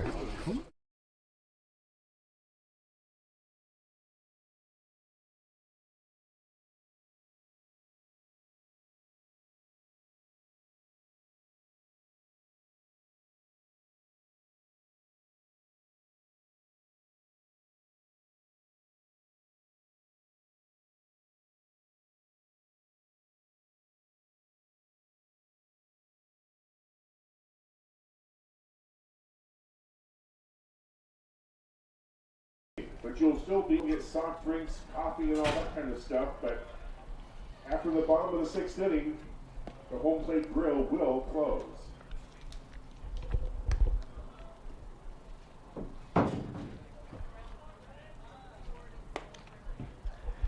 To the top of the 6th inning, this one's starting to wind down here. Doc Stewart's finding themselves in a 1-run deficit. Trying to come back is on the mound. A new man for the Eugene Challengers, taking over on the bump, will be Mason Croson from Monroe High School. So another call to the pen brought to you by Shelby and Migulena Construction. Preston White comes out of the game after 5 innings worked. In those 5 innings, he gave up 3 hits, 2 runs, and let's see here. 5 innings worked, 3 hits, 2 runs, neither of them earned, 2 walks, 2 strikeouts, and right now he would be in line to get the victory for the Eugene Challengers if the score stays in Eugene's favor. So we'll see how that goes. Luke Lucido, much like Brody Black earlier, will step back into the batter's box after the inning came to an end on the base paths. While he was at the plate, he'll get a fresh count and starts out with a pitch low in the strike zone for an 0-1 count.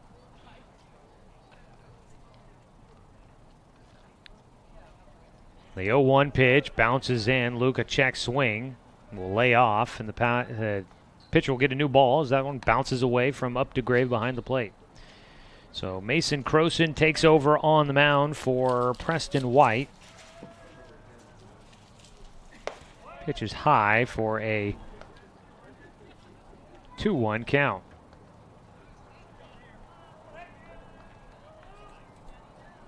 Two balls, 1 strikes against Luke, who's 1 for 1 today. He takes low and inside to get a 3-1 count. Here in the top of the 6th, Doc's trailing 3-2 against Eugene. Good battle going on between a couple of Area 4 teams. Non-league matchup, though. Foul ball for Luke, out of play. For both teams, though, this is the first meeting against one of their Area 4 opponents.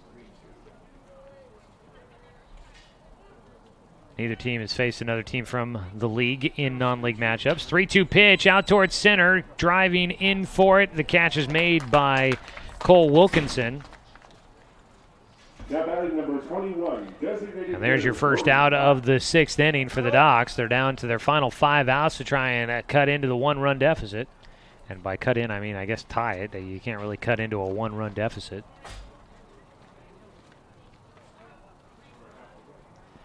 Up to bat will be Brody Black, facing the new pitcher Mason Croson. Pitch low for ball 1. Breaking ball cutting away from the righty. Righty versus righty matchup here. Mason Croson, again from Monroe High School, was a first-team All-Stater. High hop at third, goes off the glove, backing up to play the shortstop. Keller Edwards will keep it on the infield, but Peyton Bracey, that one took a late hop on him. It'll be a single there for Brody Black. 1 on with 1 out for the Doc Stewarts. They'll bring in a pinch runner for Brody. Pinch running now for the Roseburg Doc Stewarts at first base. I believe that is Caden Johnson. Caden Johnson. Standing right behind the first baseman, but from the looks of it, that looks to be Caden. So a man on at first for the Docs with 1 away. Zach Mandera on the mound. Now that is not a courtesy runner. You can only courtesy run for the catcher and the pitcher in the tournament. But you can re-enter the game, so Brody might have another chance to come back in. So Johnson into the game at first to run. Put a little speed on the bases for the Doc Stewarts. And Zach Mandera at the plate. 1 away, 1 on. First pitch from Croson. Line drive out towards left field. That'll drop in for a base knock. Johnson up to second. Mandera on. His first hit of the ball game. First hit of the day as well, as he pitched in game 1 and did not hit.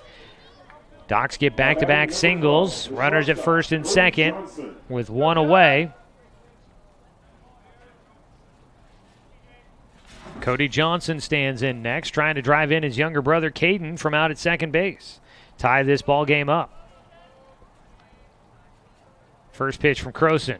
That is in the air. Foul territory, could be playable. First baseman Jackson calling for it. He'll make the grab.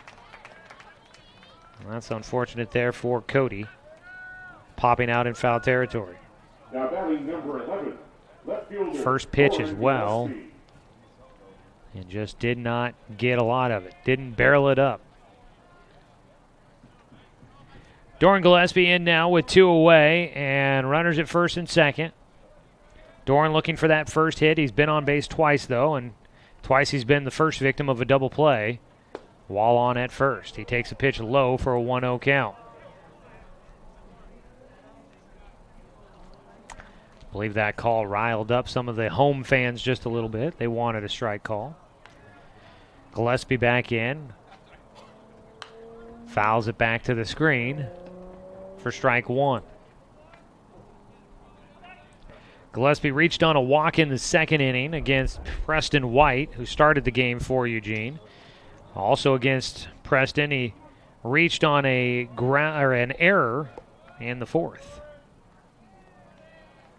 1-1 delivery coming up for him. Croson, a ball in the dirt, goes to 2-1 count. Johnson out at second base, running for Brody Black, and Zach Mandera on at first. Some decent speed on the bases for the Docs here if they get an opportunity to send them. Wind blowing out to center field here at Sweet Johnson Stadium. Mason Croson delivers to the plate. Off speed, inside corner for strike 2. Mason Croson, first team All-State selection in the 2A, 1A classification. Looking for a payoff pitch here to get out of this top of the 6th. The 2-2 is swung on and missed, and that will wrap it up. Mason Croson got in a little bit of trouble, but he's able to clean it up, and it keeps the Eugene Challengers in the lead 3-2, looking to add some insurance as they come out for the bottom of the 6th inning. You're listening to Doc Stewart's Baseball on 1490 The Score. At Brook Communications, our job is to get results for your business, period. We can take your story and tell it to the people you want to reach in a way that compels first-time clients to become repeat customers. We get them through your door so you can do what you were meant to do. Proclaim your sales message to the largest audience of any media company in Douglas County. Brook Communications dominates through the power of 5 radio stations and 541radio.com. Results amplified. Locally owned. Brook Communications.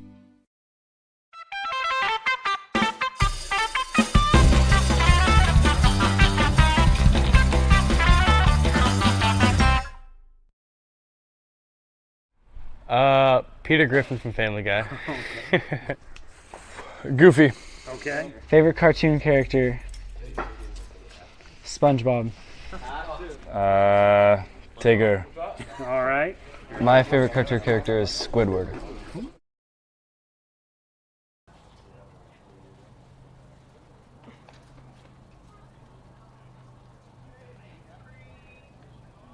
The bottom of the 6th inning for the Challengers. 6th inning, late stages of this one. The winner moves on to the championship game tomorrow here from the Grant Smith Wood Bat Tournament in Eugene, hosted by the Challengers. They lead 3-2 against the Doc Stewarts. Charlie Updegrave will lead things off against Drake Bourgeois, who's come on in relief for the Doc Stewarts. The righty fires the first pitch high and away for ball 1. I've been told Bourgeois with good speed on his pitches. Just need to get the youngster some time working with the coaches. There's a 1-0 pitch on the outside corner taken for strike 1. Has some movement on his fastball, but needs to start developing other pitches as well. He's got the 1-1 count here against the leadoff man, Charlie Updegrave, and he's going to beat him. That'll be the 3rd hit batter of the season for Drake Bourgeois.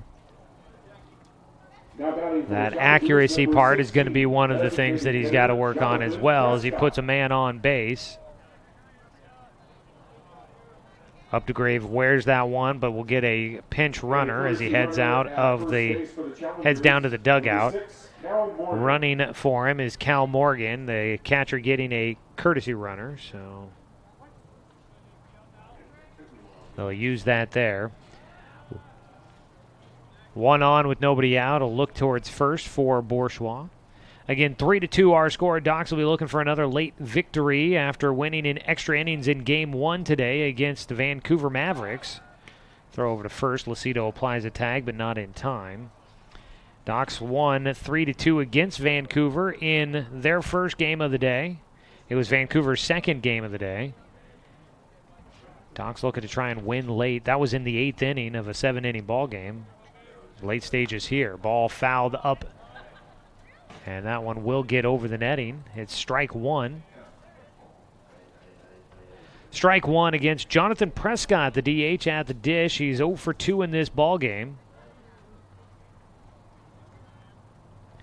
Bourgeois looking at first for coming set over there. A nice lead for the courtesy runner, Cal Morgan. Square to bunt. It goes back to the mound. The throw to second for one. They'll get the lead runner. Nice job by Bourgeois to get the lead man and get on out. Jonathan Prescott putting that one a little bit too hard back to the mound. And Bourgeois doing a nice job coming off of the mound to field his position. 1-6 the put out for the first out of the bottom of the 6th inning. Lucas Jackson scheduled to hit. He is 1 for 2.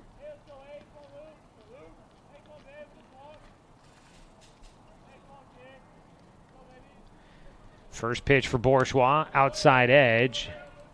A 1-0 count.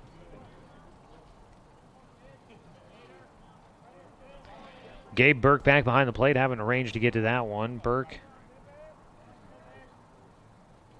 will not be coming up to hit unless 4 hitters get to the plate in the 7th inning. As he reaches up to grab a pitch high for a 2-0 count now for Bourgeois, and that'll get a visit to the mound for pitching coach Tom Nielsen. He heads out there to settle down his young pitcher. That is, I've said it before and I'll continue to say it, one of the impressive storylines for this Docs team. It's always fun to see who makes it on the team and which guys get a chance to perform and whatnot. But for a kid from Riddle High School, only a sophomore this last spring, obviously Riddle a small school, but to get a chance to be playing on the Doc Stewarts as a sophomore out of high school and out of Riddle, to me, that's pretty impressive. He stands on the mound with one away, a man on at first, a 2-0 count against Lucas Jackson. Misses low, and it's a 3-0 count. Bourgeois, a lengthy kid as well. Must be an older sophomore, though. I've seen him driving, so that's lucky for him. I didn't get to drive until I was a junior. Pitch misses low on the 3-0, and it's a 4-pitch walk. That one didn't miss by much, over the plate but below the knees. And the bases have runners at first and second. Just one away. Dane Woodcook will stand in. He's 0 for 2 today. First time batting against Bourgeois. He struck out and has popped out on the infield. Docs need just 2 more outs to keep it a 3-2 ball game here in the 6th inning. Bourgeois' first pitch fouled back to the netting.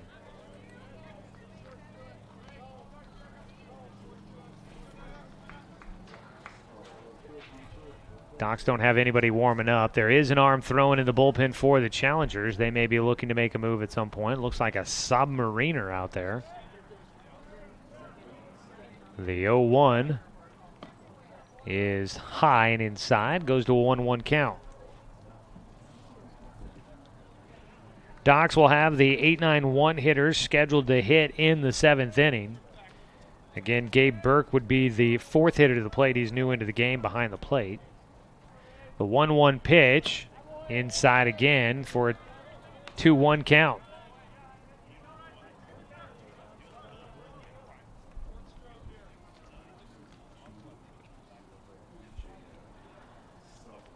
Two balls, one strike against Second baseman Dane Woodcook. Eugene looking to stay perfect on the year. Woodcook puts this in the air. Foul territory. First baseman Luke Lucido there to make the grab. Second out. That's the second time that Woodcook has flown out to Lucido at first base. 2 down.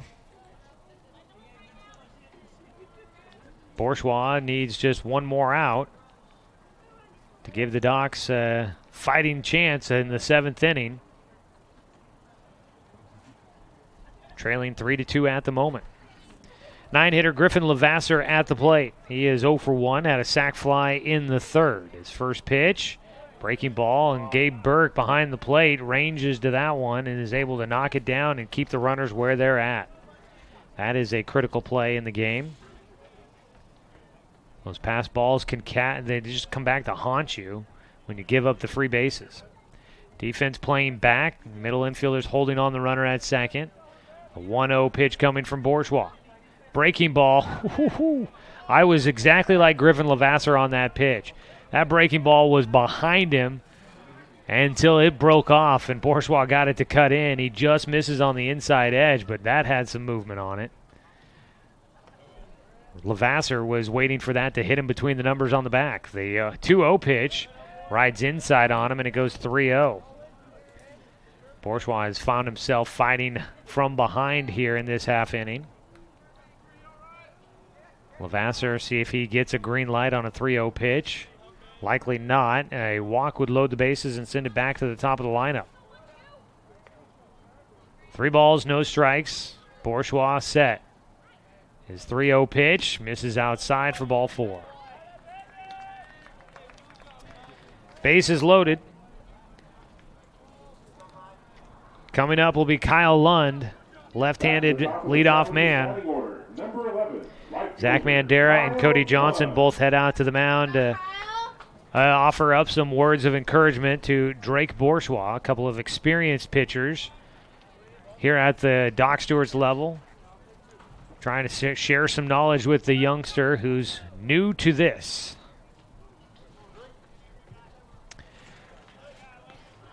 If the Docs cannot come back to win, they'll play for the second place game tomorrow at 2 o'clock. A win would put them in the first place game at 4:30. Trailing 3-2 right now here in the bottom of the 6th. First pitch, a swing and a miss out of Kyle Lund. Lund has been pretty good at the top of the lineup. He's got a 2-for-3 day going, but he looked fooled on that pitch. I'm not sure if he started the swing and wanted to bring it back, just had no chance to do it. He's got an 0-1 count as Bourgeois delivers in a breaking ball. Fought off third base side. It gets into left field. The run will come in with 2 outs. A second run will come in. They're going to send a third runner. The throw to the plate. Won't get there in time. No. A 3-run double for Kyle Lund. Scoring is Jonathan Prescott, Lucas Jackson, and Griffin Levasseur coming around all the way from first. 3 runs in. It's now 6-2. The Eugene Challengers in front of the Doc Stewarts. Zach Mandera almost got a glove on that one. A foot to his left, and he probably makes a play on that. Instead, it goes all the way out to Gillespie in left field, and 3 runs come in.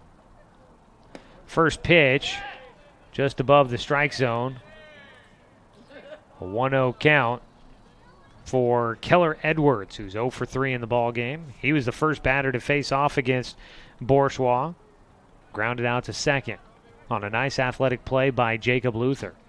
The 1-0 fouled up in the air and out of play.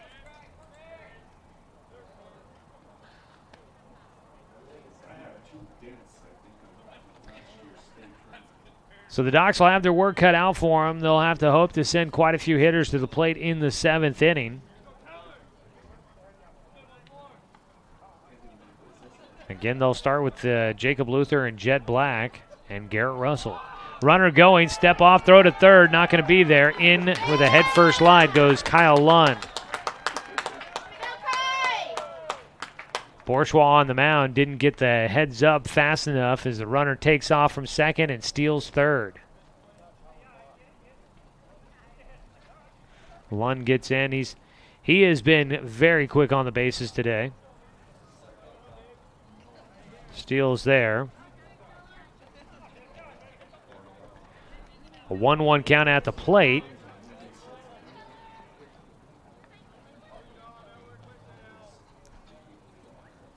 Bourgeois delivers a fastball. It's in the air, back behind first. Tough play for Lucido, and Jet Black not able to get there either as it falls into foul territory for strike 2. Lucido giving a long run on that one, unable to make it. And Jet Black was playing back out there in right field, and he had a long run himself and couldn't quite get there. 1 ball, 2 strikes.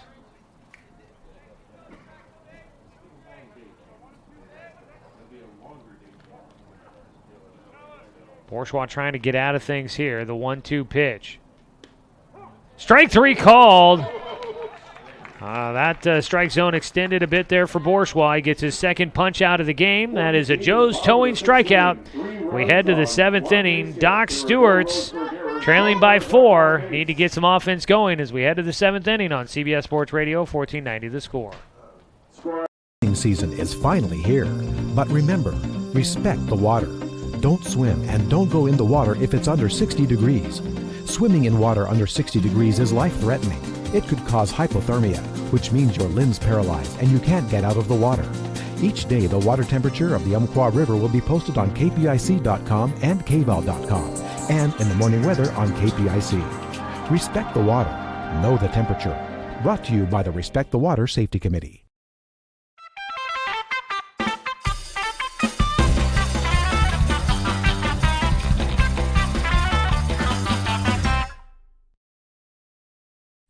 Gotta go with barbecue.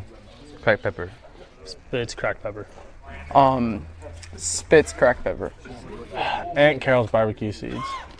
Barbecue. Ranch. Barbecue. Barbecue. Ranch.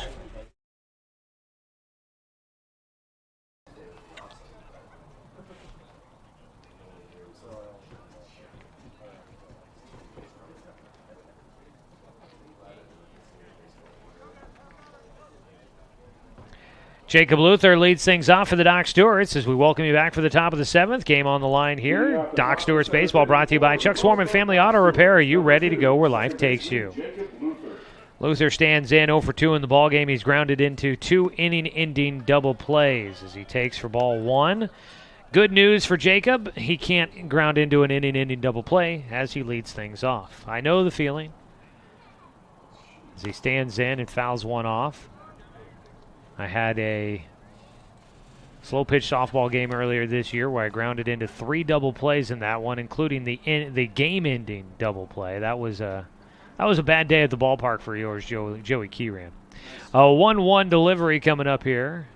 Swing and a miss on a breaking ball for strike 2.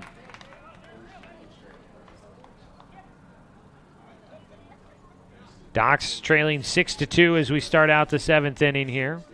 Luther looking for his first hit of the game. Swings and he fouls one off, just staying alive. He really had to reach for that one. He'll get another look at another pitch, though.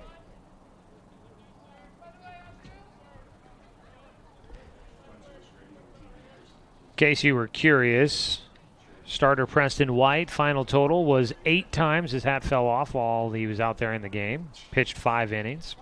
Mason Croson out on the mound now trying to close it out for the Challengers. Foul ball again by Luther, and he continues to have a 1-2 count. I think this would be a save opportunity here for Mason Croson. And he gets a bloop fly ball towards second and a leaping grab from Dane Woodcook to get the first out. 2 outs away now for the Challengers from staying perfect on the year and moving into the championship game of their home tournament here at Swede Johnson. 1 down.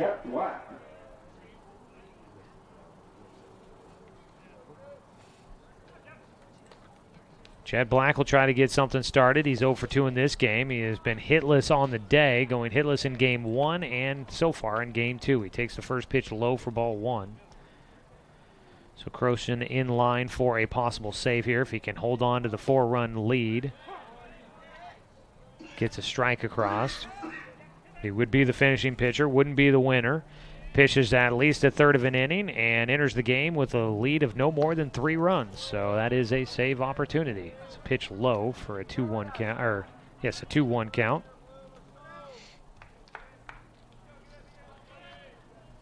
Jets swing and a miss.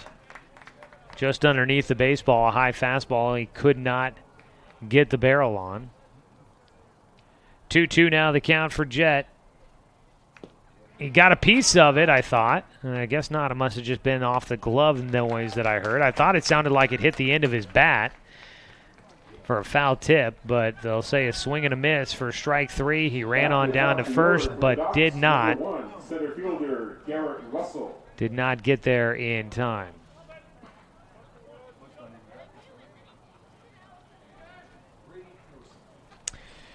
So top of the lineup now, Garrett Russell will stand in with 2 outs. First pitch in the dirt for Garrett. Docs will need multiple runners to get on base here in this 7th inning with 2 outs if they are to try and come back. Garrett's going to extend his hit streak in his final at-bat of the game. He puts it into right field, takes a hard turn, but will head on back to first. So a 2-out single for Garrett Russell. Gets him to a 6-game hit streak on the season, and it comes in his final at-bat of this one. Number 18, the catcher, Gabe Burke. And Russell will be on at first with 2 down, and Gabe Burke will get a chance to hit here. Takes in the dirt. That pitch gets a wide. Updegrave could not locate it. Garrett Russell was heading back to first and had enough time to realize the ball was not found and heads on down to second easily. Wild pitch moving Russell 90 feet closer to home.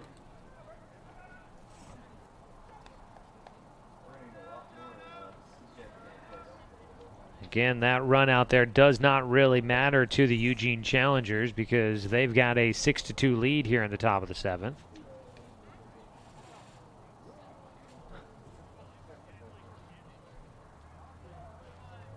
The 1-0 delivery coming up for Burke. Takes low and inside for ball 2.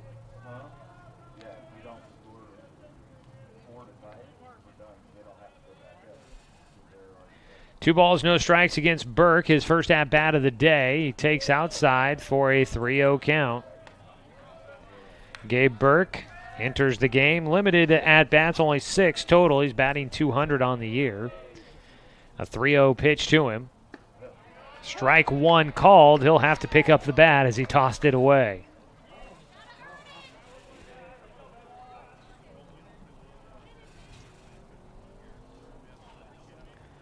So he'll retighten the batting gloves, inspects the baseball bat, and stands back in with a 3-1 count from Mason Croson.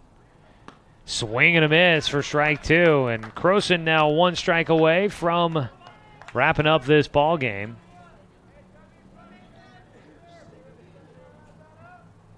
The 3-2 delivery to Burke. Swing, it's a chopper back to the mound. Croson able to get it off the rubber, throws to first. The Eugene Challengers will snap the Doc Stewart's 5-game winning streak, and they will head to the championship game coming up tomorrow as they will play for their own tournament title. The Doc Stewarts will play for the second place game, and we'll find out their opponent a little bit later on. Doc Stewarts fall 6-2 against the Eugene Challengers. We head to the Roseburg Disposal post-game show. Before we do that, I want to let you know today's game has been brought to you by Fisher's Hearth & Home, serving Douglas County for over 30 years with the largest selection of wood, gas, pellet, and electric stoves and fireplaces. Fisher's Hearth & Home. Back after this 2-minute break on CBS Sports Radio, 1490 The Score. This county is your home. But no matter where life takes you, Cascade Community Credit Union will be there whenever you need us. We'll be there with access to over 30,000 no-fee ATMs worldwide. We'll be there with an auto loan for your next vehicle. And when you're ready to make your dreams a reality, we'll be there with a home mortgage and one-on-one support every step of the way. Because commitment to our members is reflected in everything we do. Cascade Community Credit Union, there whenever you need us. Swimming season is finally here, but remember, respect the water. Don't swim and don't go in the water if it's under 60 degrees. Swimming in water under 60 degrees is life-threatening. It could cause hypothermia, which means your limbs paralyzed and you can't get out of the water. Each day, the water temperature of the Umpqua River will be posted on kpic.com and kval.com, and in the morning weather on KPIC. Respect the water. Know the temperature. Brought to you by the Respect the Water Safety Committee.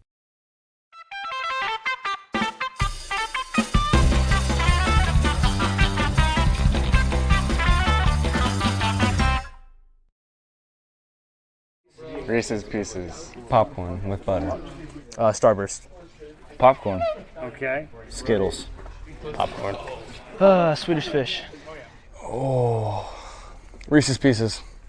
Best snack for movies? Oh, buttered popcorn. Okay.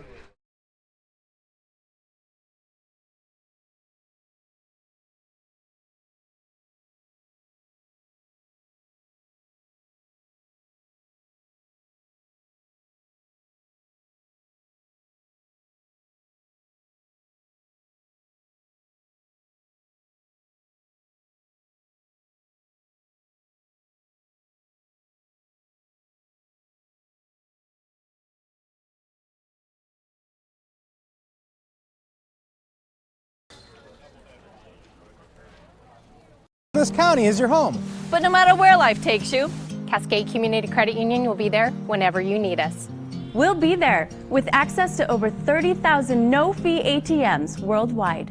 We'll be there with an auto loan for your next vehicle. And when you're ready to make your dreams a reality, we'll be there with a home mortgage and one-on-one support every step of the way. Because commitment to our members is reflected in everything we do.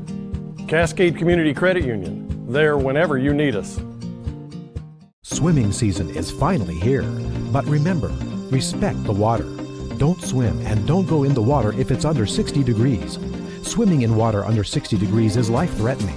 It could cause hypothermia, which means your limbs paralyzed and you can't get out of the water. Each day, the water temperature of the Umpqua River will be posted on kpic.com and kval.com, and in the morning weather on KPIC. Respect the water. Know the temperature. Brought to you by the Respect the Water Safety Committee.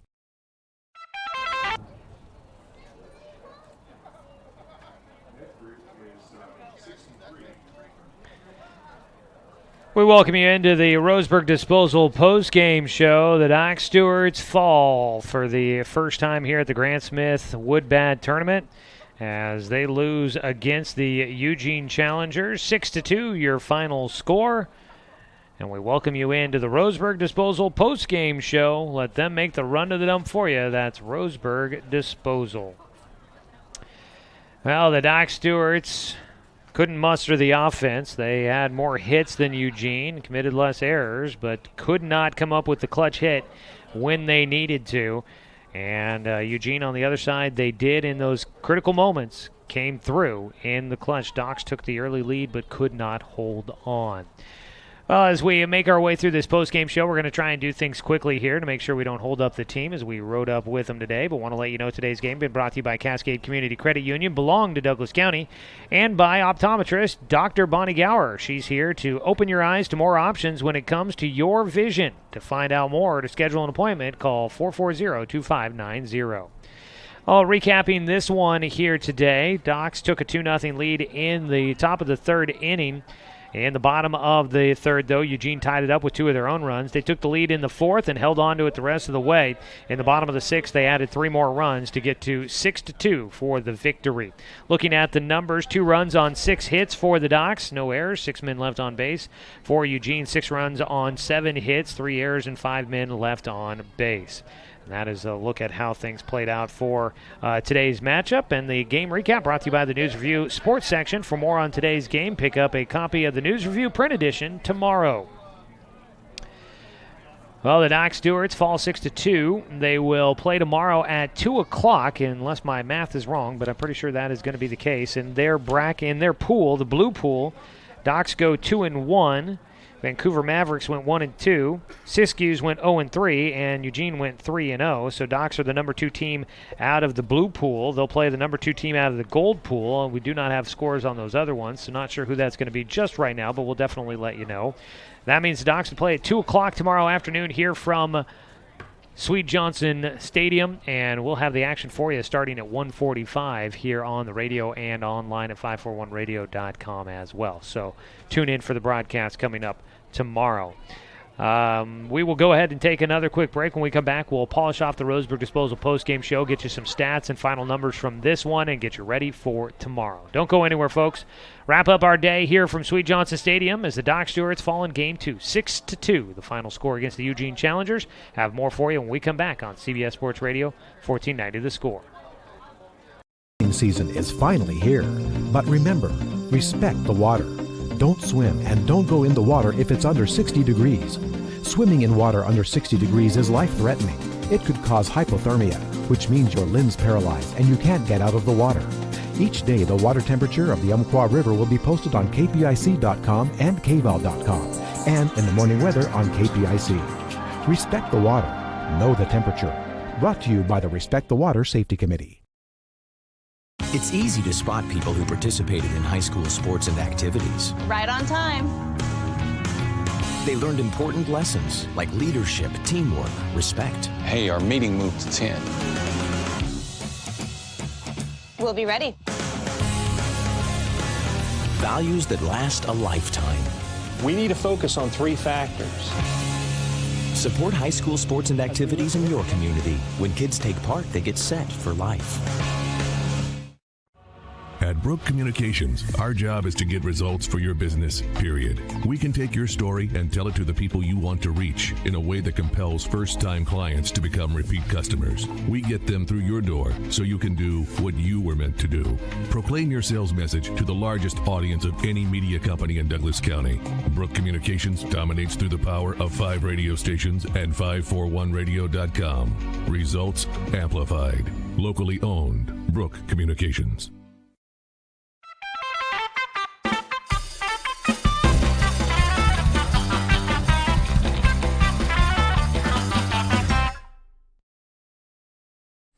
Gotta go with barbecue. Cracked pepper. Spitz cracked pepper. Spitz cracked pepper. Aunt Carol's barbecue seeds. Barbecue. Ranch. Barbecue. Barbecue. Ranch.